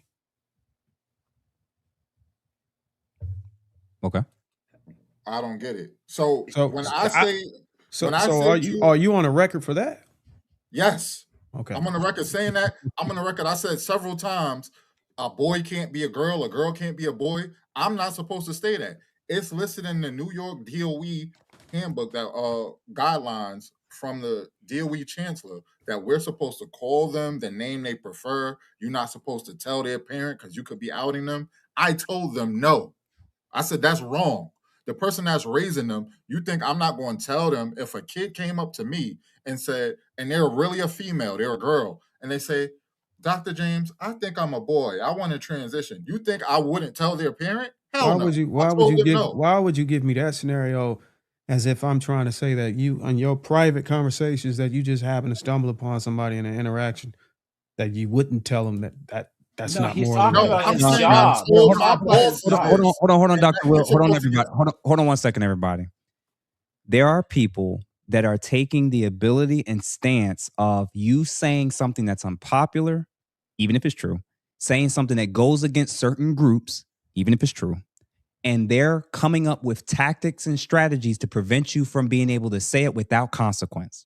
So to say a black woman is doing, black women in mass are condoning something we don't think is healthy, good, appropriate for the community, or specific black people or black individuals are doing something that we think is wrong, or specific black people with a particular political agenda, they're basically trying to come up with a whole host of strategies and techniques to shut you down, stop you. And I'll do it this way. If you say something if you said something from 2020 to 2024, even now, about you not voting for Kamala Harris, what is a huge percentage of black women going to do as a result? If you are a single man in the dating market, I can't date you. I can't be with you. They're trying to penalize you for not voting the way they think you should have voted. Okay? That's true. If you criticize Barack Obama, they're going to say you're a sellout, you're a coon, you're this, you're that. They're going to put it in your comments. They're going to send threats your way. They may even do some death threats. They're going to try to figure out where you work. There is a list of things that they have that people who are not cowards are the only ones that can speak on. And what I'm arguing is the very people who speak on it, even if it's true, they have a whole lexicon designed to punish you or keep your ass back in line. That's what's happening. And I'm arguing that like the very people that's actually pointing out like, yo, we got to tighten up here. You got to do this. You got to do that.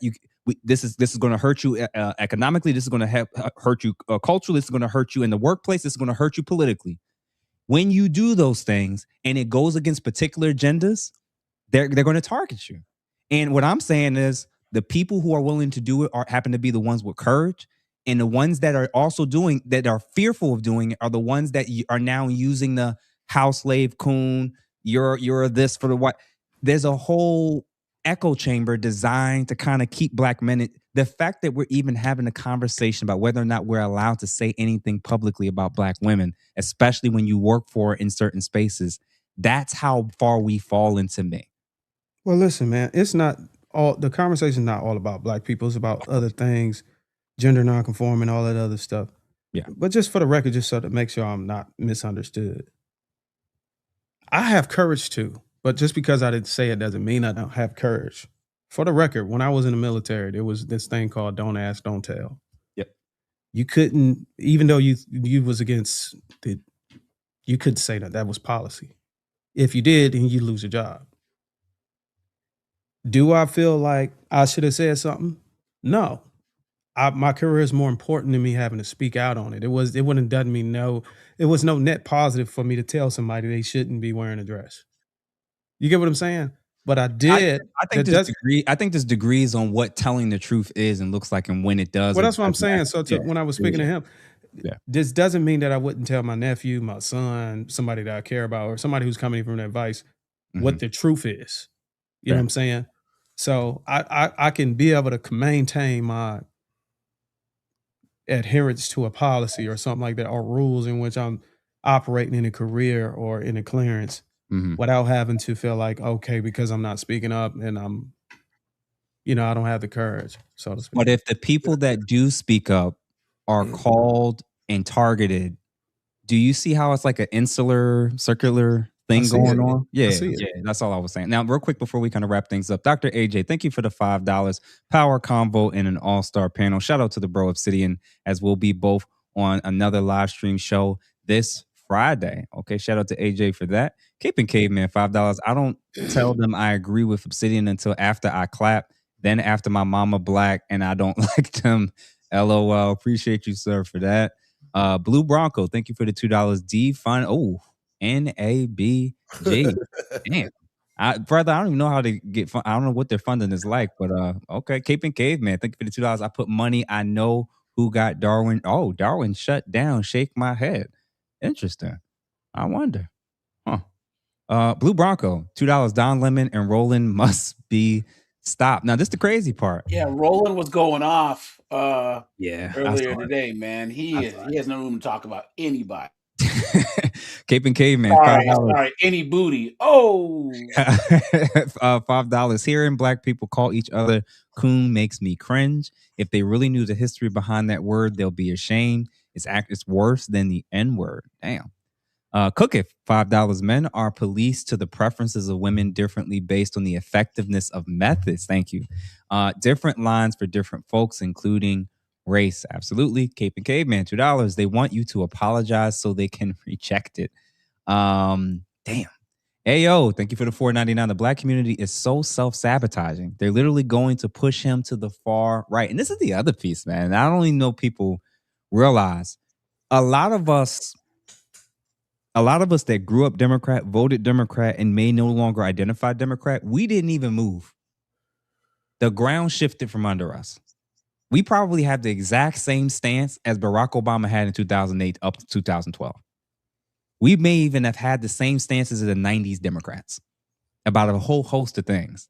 But the way that y'all attack your own, including what Media Man said, y'all gonna get it, man. And the wild part is now you're attacking people who are giving black people opportunities. Keep doing it. That's a very smart, intelligent move. Gio, thank you for the 2 jewels, 100. Luz Sosa, thank you for the $2. You have to align with every Democrat point of view. Seems like it, man. Silent Sniper, thank you for the $20. And this is after years of black women disparaging black men. Go figure. #fully fatigued. Ayo, if you're not pandering black women, black women don't want to hear it. Coach Keith, $10. Do you remember Snoop Dogg being forced to apologize to Gayle King for forcing a conversation on Lisa Leslie about Kobe Bryant's grape case shortly after his passing? Gayle King was out of line. I don't remember Snoop Dogg's portion of that. I do remember Gayle King bringing up that particular, having that conversation. DL was talking disparagingly about Winsome Earl Sears. I literally said it. You can say what you want about black people if they're not Democrat or liberal. So this is why this whole accusation doesn't mean anything to me. They pick and choose what black people they want to protect, and they pick and choose what black people they're allowed to apparently throw or attack or throw under the bus. A black conservative woman talking about her looks I think he said she looked like James Brown, if I recall. So they will allow this man to disrespect and dehumanize a black woman. And then I think the newest health general, I think, is a black woman that was just put up for nomination for the Trump administration. People gonna have something to say about her, I'm sure. So it's a very Jeff, do interesting. you remember when that white dude called that black ICE agent a house in? Yeah. And then Torre said it was okay. Yes. In this case, this Yes. white man has a pass. Yeah, Remember that? I saw hundreds of That's comments. how on bad that. it is. Yeah, if you're a black ICE agent, they can say what they want. So it's very, very clear that this is not about black unity to me. This is about a particular type of black unity. This isn't about everybody in particular. Great show, brother Jeff. Y'all speak the truth. Thank you, Alan, for the $2. Who else we got? Greg Biggs, 10 jewels, gold coin. Kata Combs, $20. Honestly, who gives a damn what they think at this point? They hate on truth. They hate on accountability. The worst thing Stephen A. has done and continues to do is apologize for his remarks because they never do. Woo, Jesus. Man, Avery Carter, $5. Only black men are held to that standard that Darwin's talking about. Yeah, I can kind of see. I think in every group, I wonder if it's probably a gendered thing. If I'm gonna be honest with you, I think Darwin may be on to something that I think every group may have certain rules for men versus women. I don't think this is a uniquely. It might be at its worst here in this community, but I get your point. Louis Sosa, thank you for the $5. Any black man who wants to hold the community accountable is in the coon category? ? It seems like it. Eagles fan for life. Shout out to you, good brother. 10 jewels hiding. Thank you. Catacombs again at $5. It don't matter if you get on men also, they still gonna hate. Yeah, it seems like it. And last few, Avery Carter, $10. I watch Anton Daniels. It seems to me that y'all don't watch The Millionaire Show. He goes in depth about different subjects, which is true. He also has different shows, which is also true. So thank you for that, sir. Lee Turner, thank you for the $1.49 super sticker. Silent Sniper, $10. But then the question would be, if I want to fix the behaviors in the black community, why should I care about what someone outside of the community is doing? That's, again, what Stacey's saying. I think two things could be true. And what Stacey's saying is legit. If you're not able to look at additional factors or additional communities outside of the black community, you're going to blame black people for things that's also not their fault.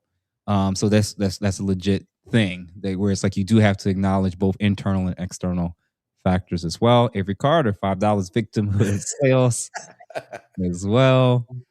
Dub Will, thank you. When it comes to black folks in the Democrat Party, the words of Lyndon Baines Johnson are alive and well. He said he would have these ninjas voting. What do you say, 100, 200 years or something like that? And then last couple, Wes, thank you for the 10. Terrell Owens has 5 children with 4 white women. Why are we using him as a point of authority? Stephen A. Smith should stop funding to any organization that gave him the middle finger. He gave millions. Damn, I didn't even think about that. And that's why I said before, people pick and choose when they want to pull on that black card, because they change the rules when it comes to who you vote for and what gender you are and what ideologies you're currently espousing. Still human made. Thank you for the $100 banger. In the West, we've been conditioned so most stay silent or go along with injustice, fearing loss of career, assets, or ostracism. Exactly what Darwin said. We've bred contrarians to remove the shame of being a pussy. Those pussies let injustices persist, hence endless corrupt institutions. So hold it right there real quick. Yeah. Let me just frame this question. You don't gotta stay on it long, because I know you got the chats and we gotta roll. So you remember how when we had these conversations about men and black women in relationships, and the black women say that they aren't protected. And then you hear black men say, well, they don't listen to me. She don't listen to me. We can't tell them nothing. They call us leaders or whatever. They won't even listen to us.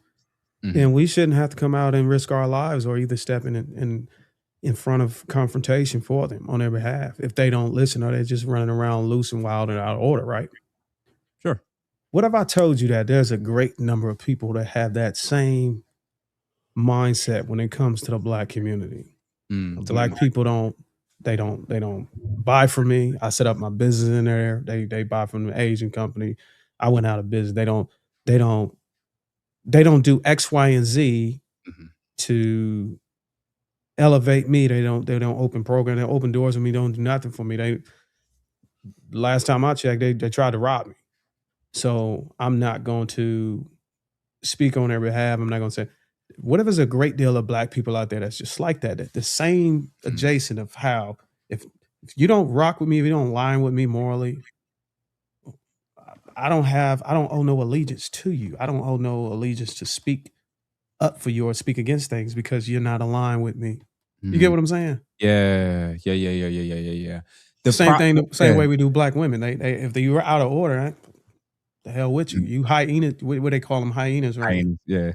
Yeah, so no, that's a good point. I think it's different when it comes to commentators. Because commentators are talking about macro issues. They're talking about populations. They're talking about trends. So by default, you are going to talk about something. You just get to decide what it is you're going to talk about. But the average everyday person who's just moving about living their life, I get that. I get that. Where it's like in my community, which is extremely diverse, like in Jersey, you know, if something's happening on the block, I potentially could intervene just because it happens to be in my neighborhood. But 2 blocks over, I might not be aware of it or even care to know. It could be a combo of proximity, exactly what you said about race, a variety of things. It's like, you know, so for me, it's like but this the problem. On one end, if you're minding your business, working, paying your bills, staying in your lane, working with those that want to work with you, loving those that love on you, cool. But if you're showing outward hate and disdain and trying to target people because they don't vote like you, because they're critiquing stuff that's happening in your community, that to me is you have an over investment in trying to control how black men think, view, and express themselves. it's just that like people like Dr. Umar, like I heard it in his voice when he was really failing, like he was really struggling. And it almost felt like he would, like if he had to go do it all over again, he would have never even tried to do anything for black people. Because he was getting to a point where he wasn't able to get no help and other things. And I understand all the controversy.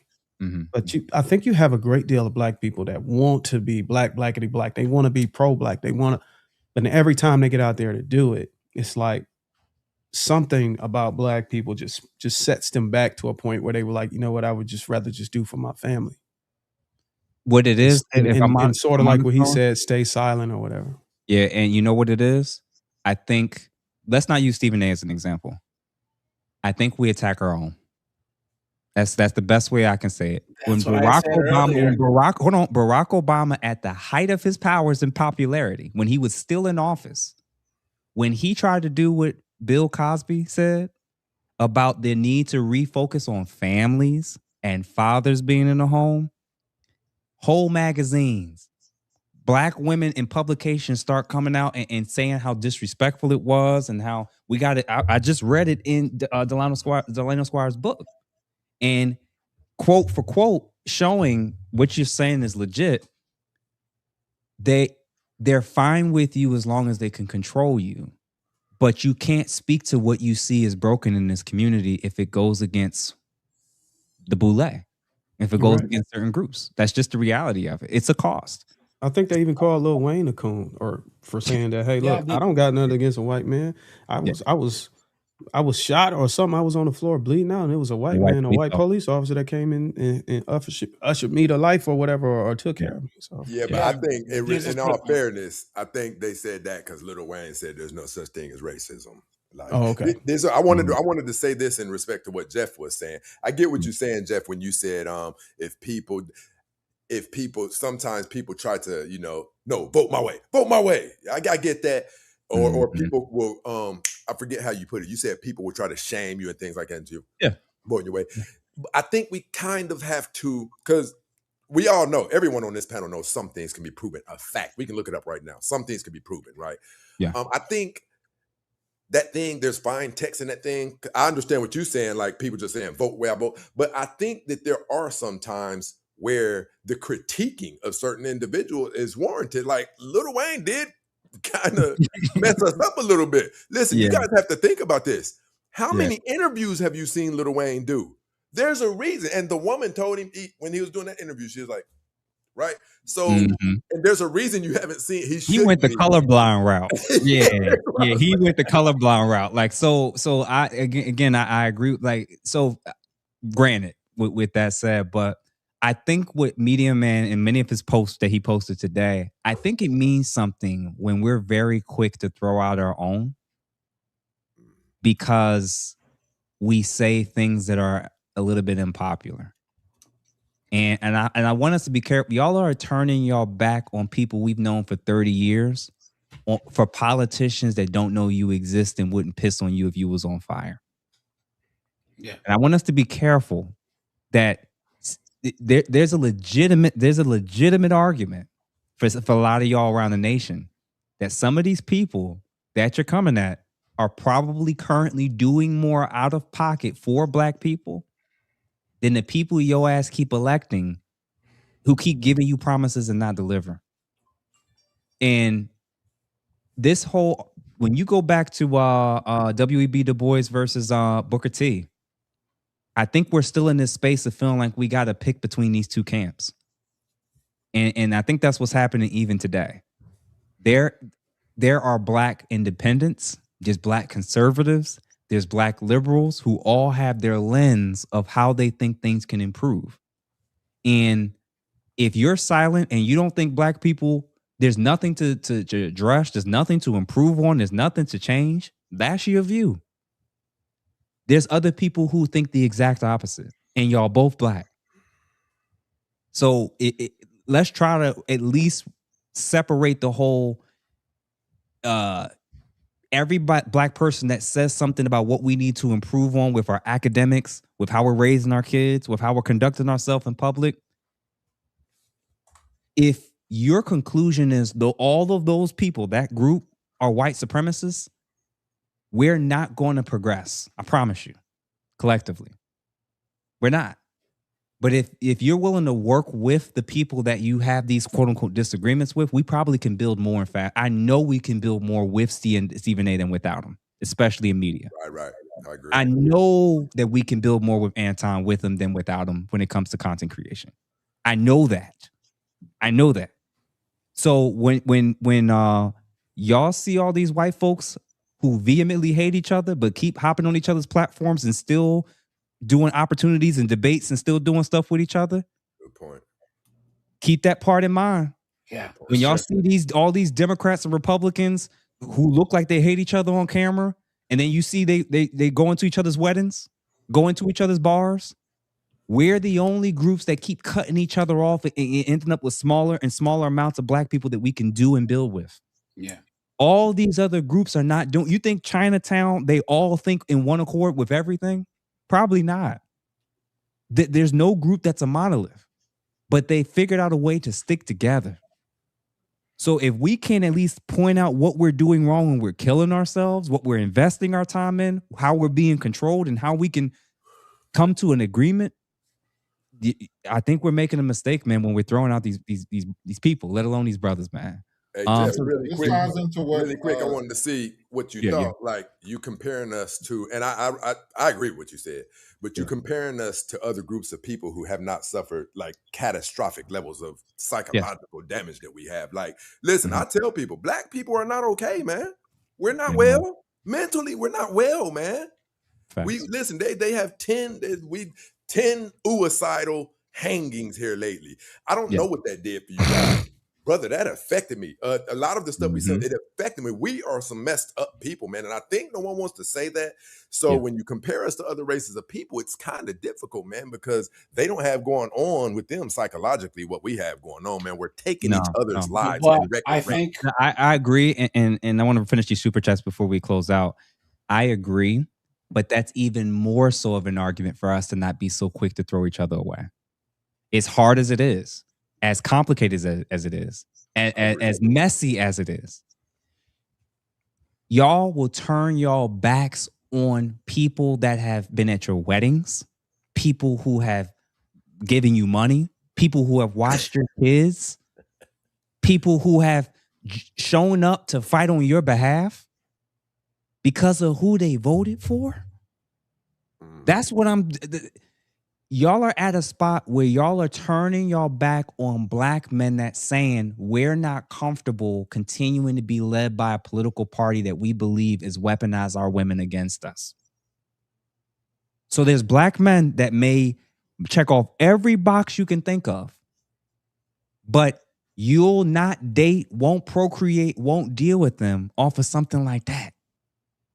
I'm warning y'all.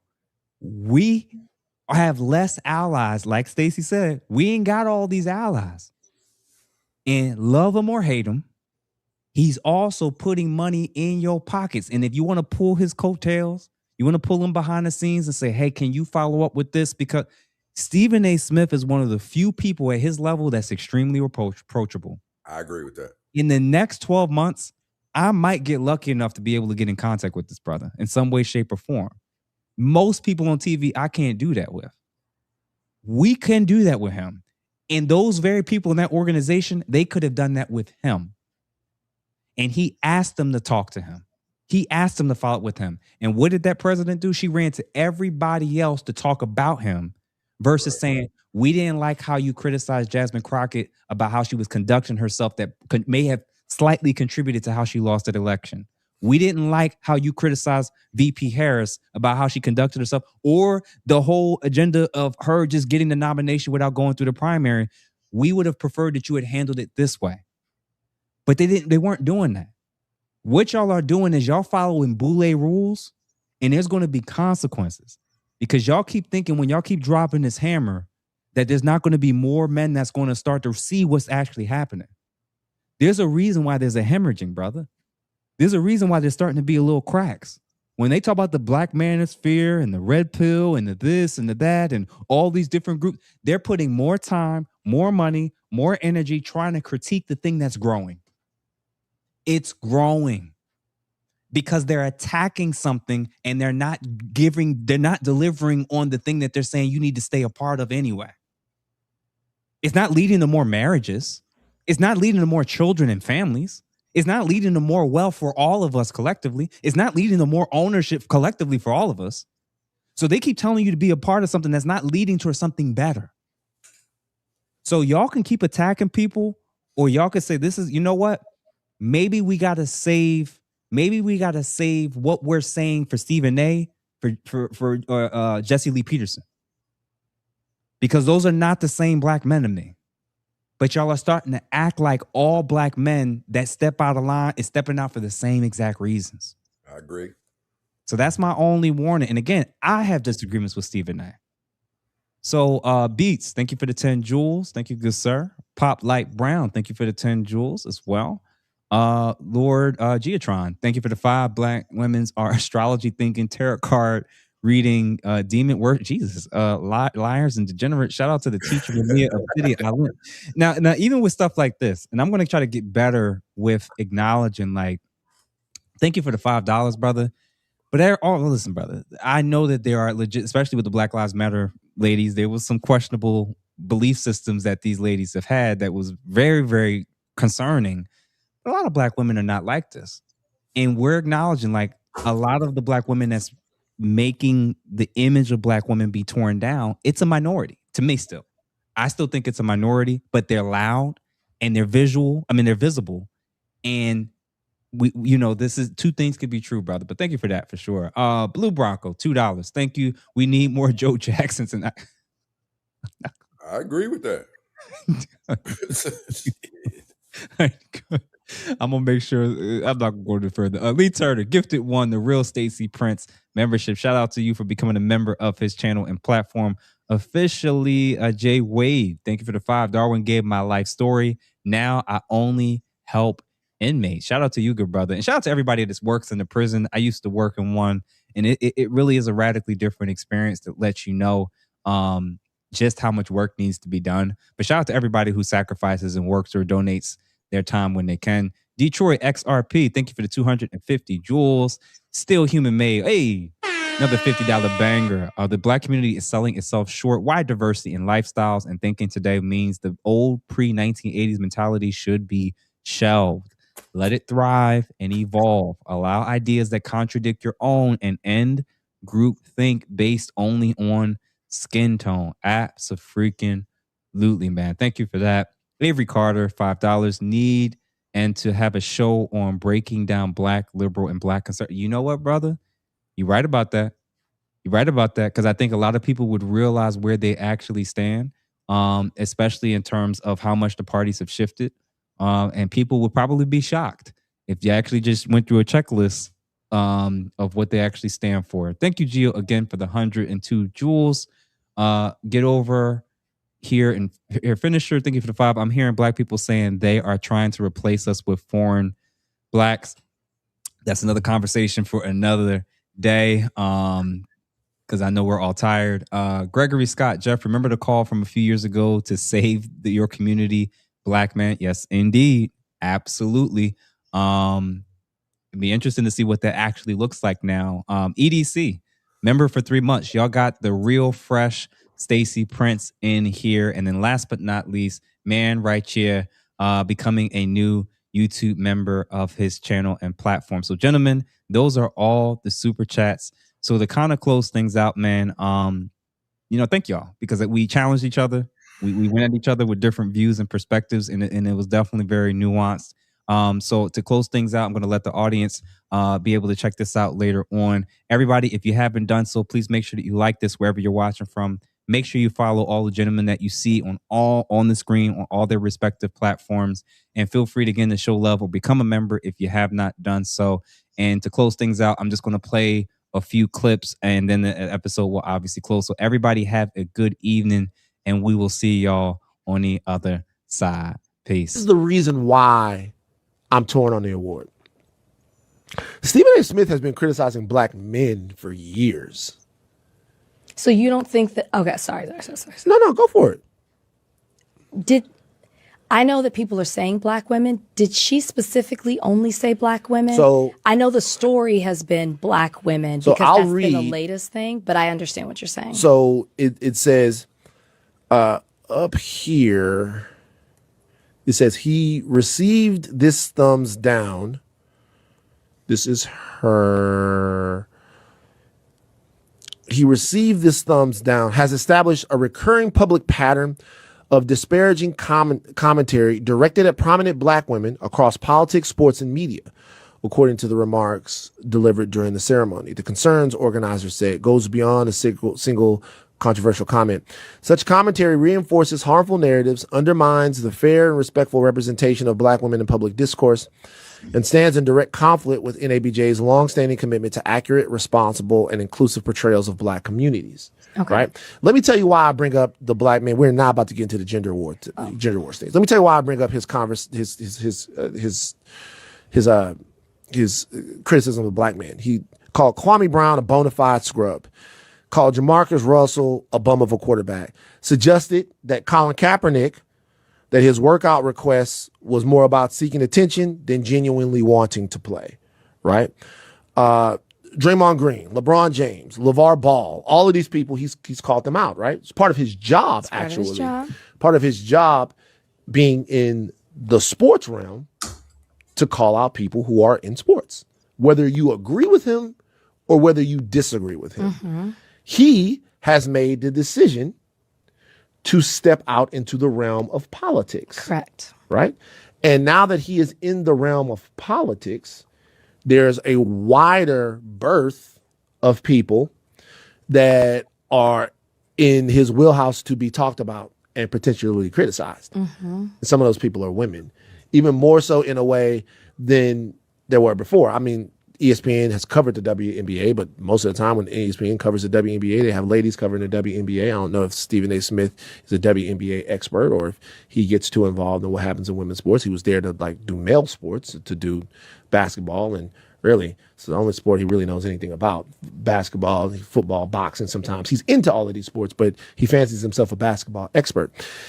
In this situation, when he's in the political space, if he has a criticism about Michelle Obama, Jasmine Crockett, or Kamala Harris, is he not supposed to voice that criticism?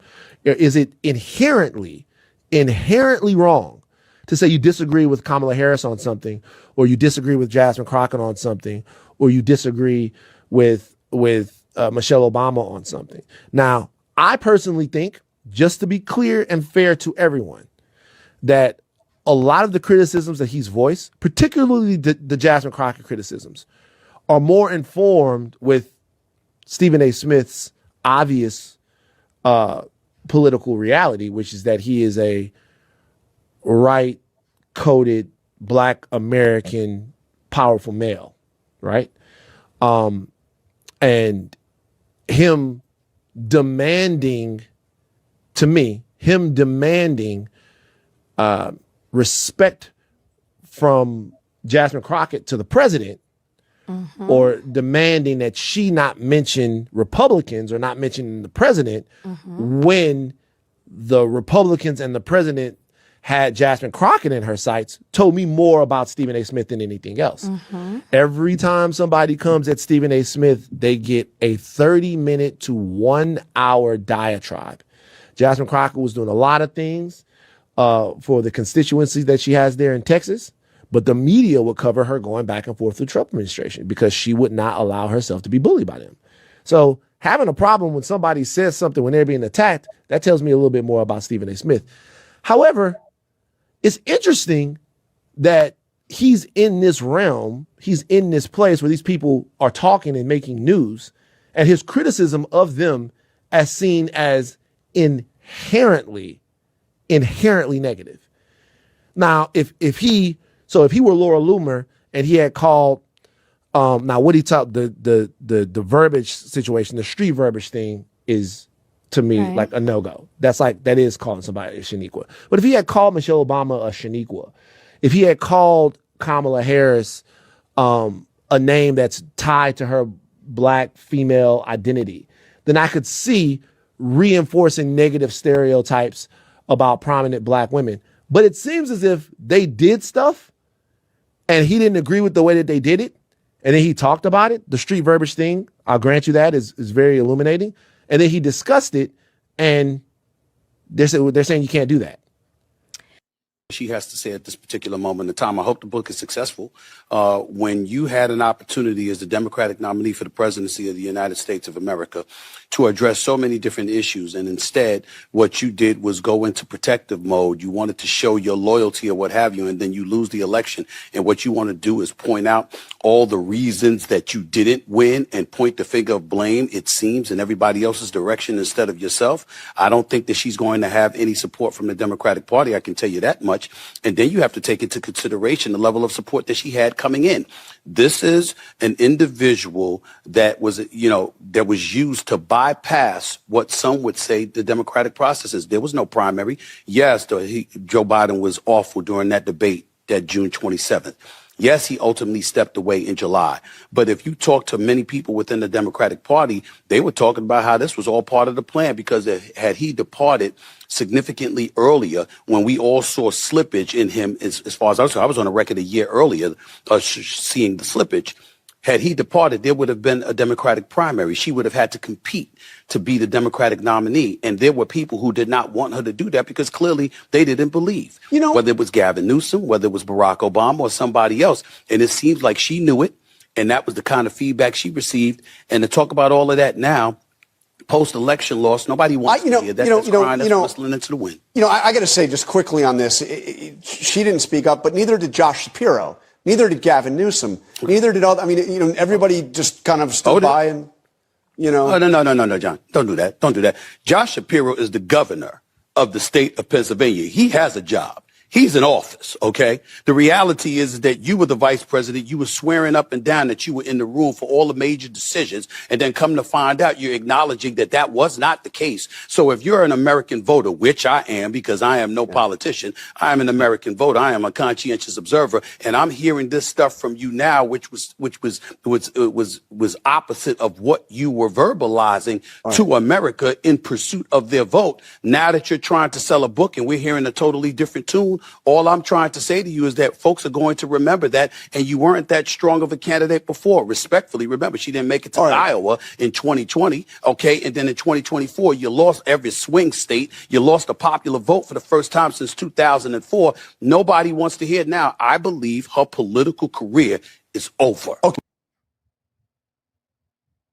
There is always one black man in the room whose job it is to make white people feel innocent. Stephen A. Smith auditioned for that role and got hired, not as a truth teller, but as a modern minstrel in a suit.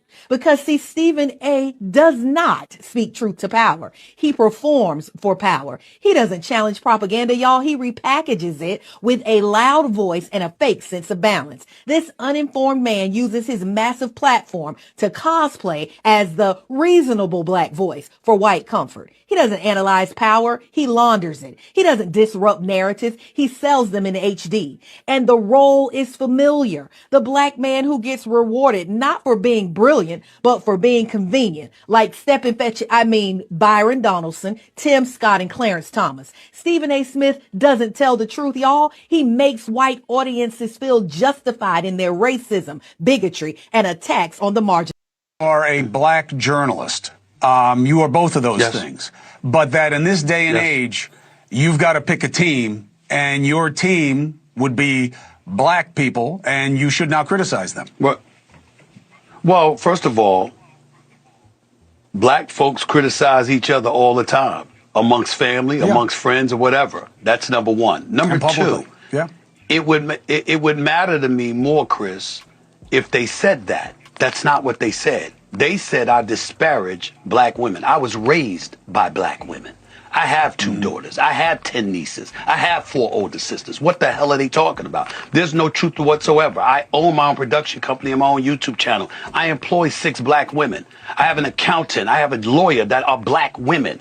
I have big upped and promoted and supported black women all my life because they did it for me. So when you say that I am disparaging black women, you need to back that up. And as an organization, the NABJ failed to do so. Any black man that has any type of celebrity, Stephen A. Smith is getting backlash because he decided to have an opinion on a black woman. And I know people have their feelings about Stephen A., but you're going to write him off just because he doesn't agree with a certain black woman? That's embarrassing. We do that a lot. And the black community doesn't have any room to be removing some of our best and brightest in certain positions just because they have a differing opinion. That's why I don't really discuss politics, because I think it's absolutely embarrassing that we are willing to remove people just because they vote a certain way. We divide ourselves more than the CIA could ever do. People use that as a joke. The CIA doing backflips because of the black community. We do it to ourselves. We will divide ourselves over skin color. We will divide ourselves over a man's height. We will divide ourselves just because a man doesn't prefer plus size women. We are our own worst enemy sometimes. We don't have room to be cutting pieces off the pie. Sometimes it's necessary because sometimes people just ain't gonna get it. But when we do that, we have to make sure that it's for good reason. Okay? And it can't be for something stupid as, oh man, this billionaire black man, we can't rock with him because he's married to a white woman. Y'all know exactly who I'm talking about. Robert F. Smith. Yes, the black community does that dumb shit too. Byron Allen. He's one of our multimillionaires doing so much for the black community. Oh man, he married to a white woman. I ain't rocking with him. Really? That's what we gonna do, black community? That's why I don't get involved in that shit. Because it's dumb. Our own worst enemy, man.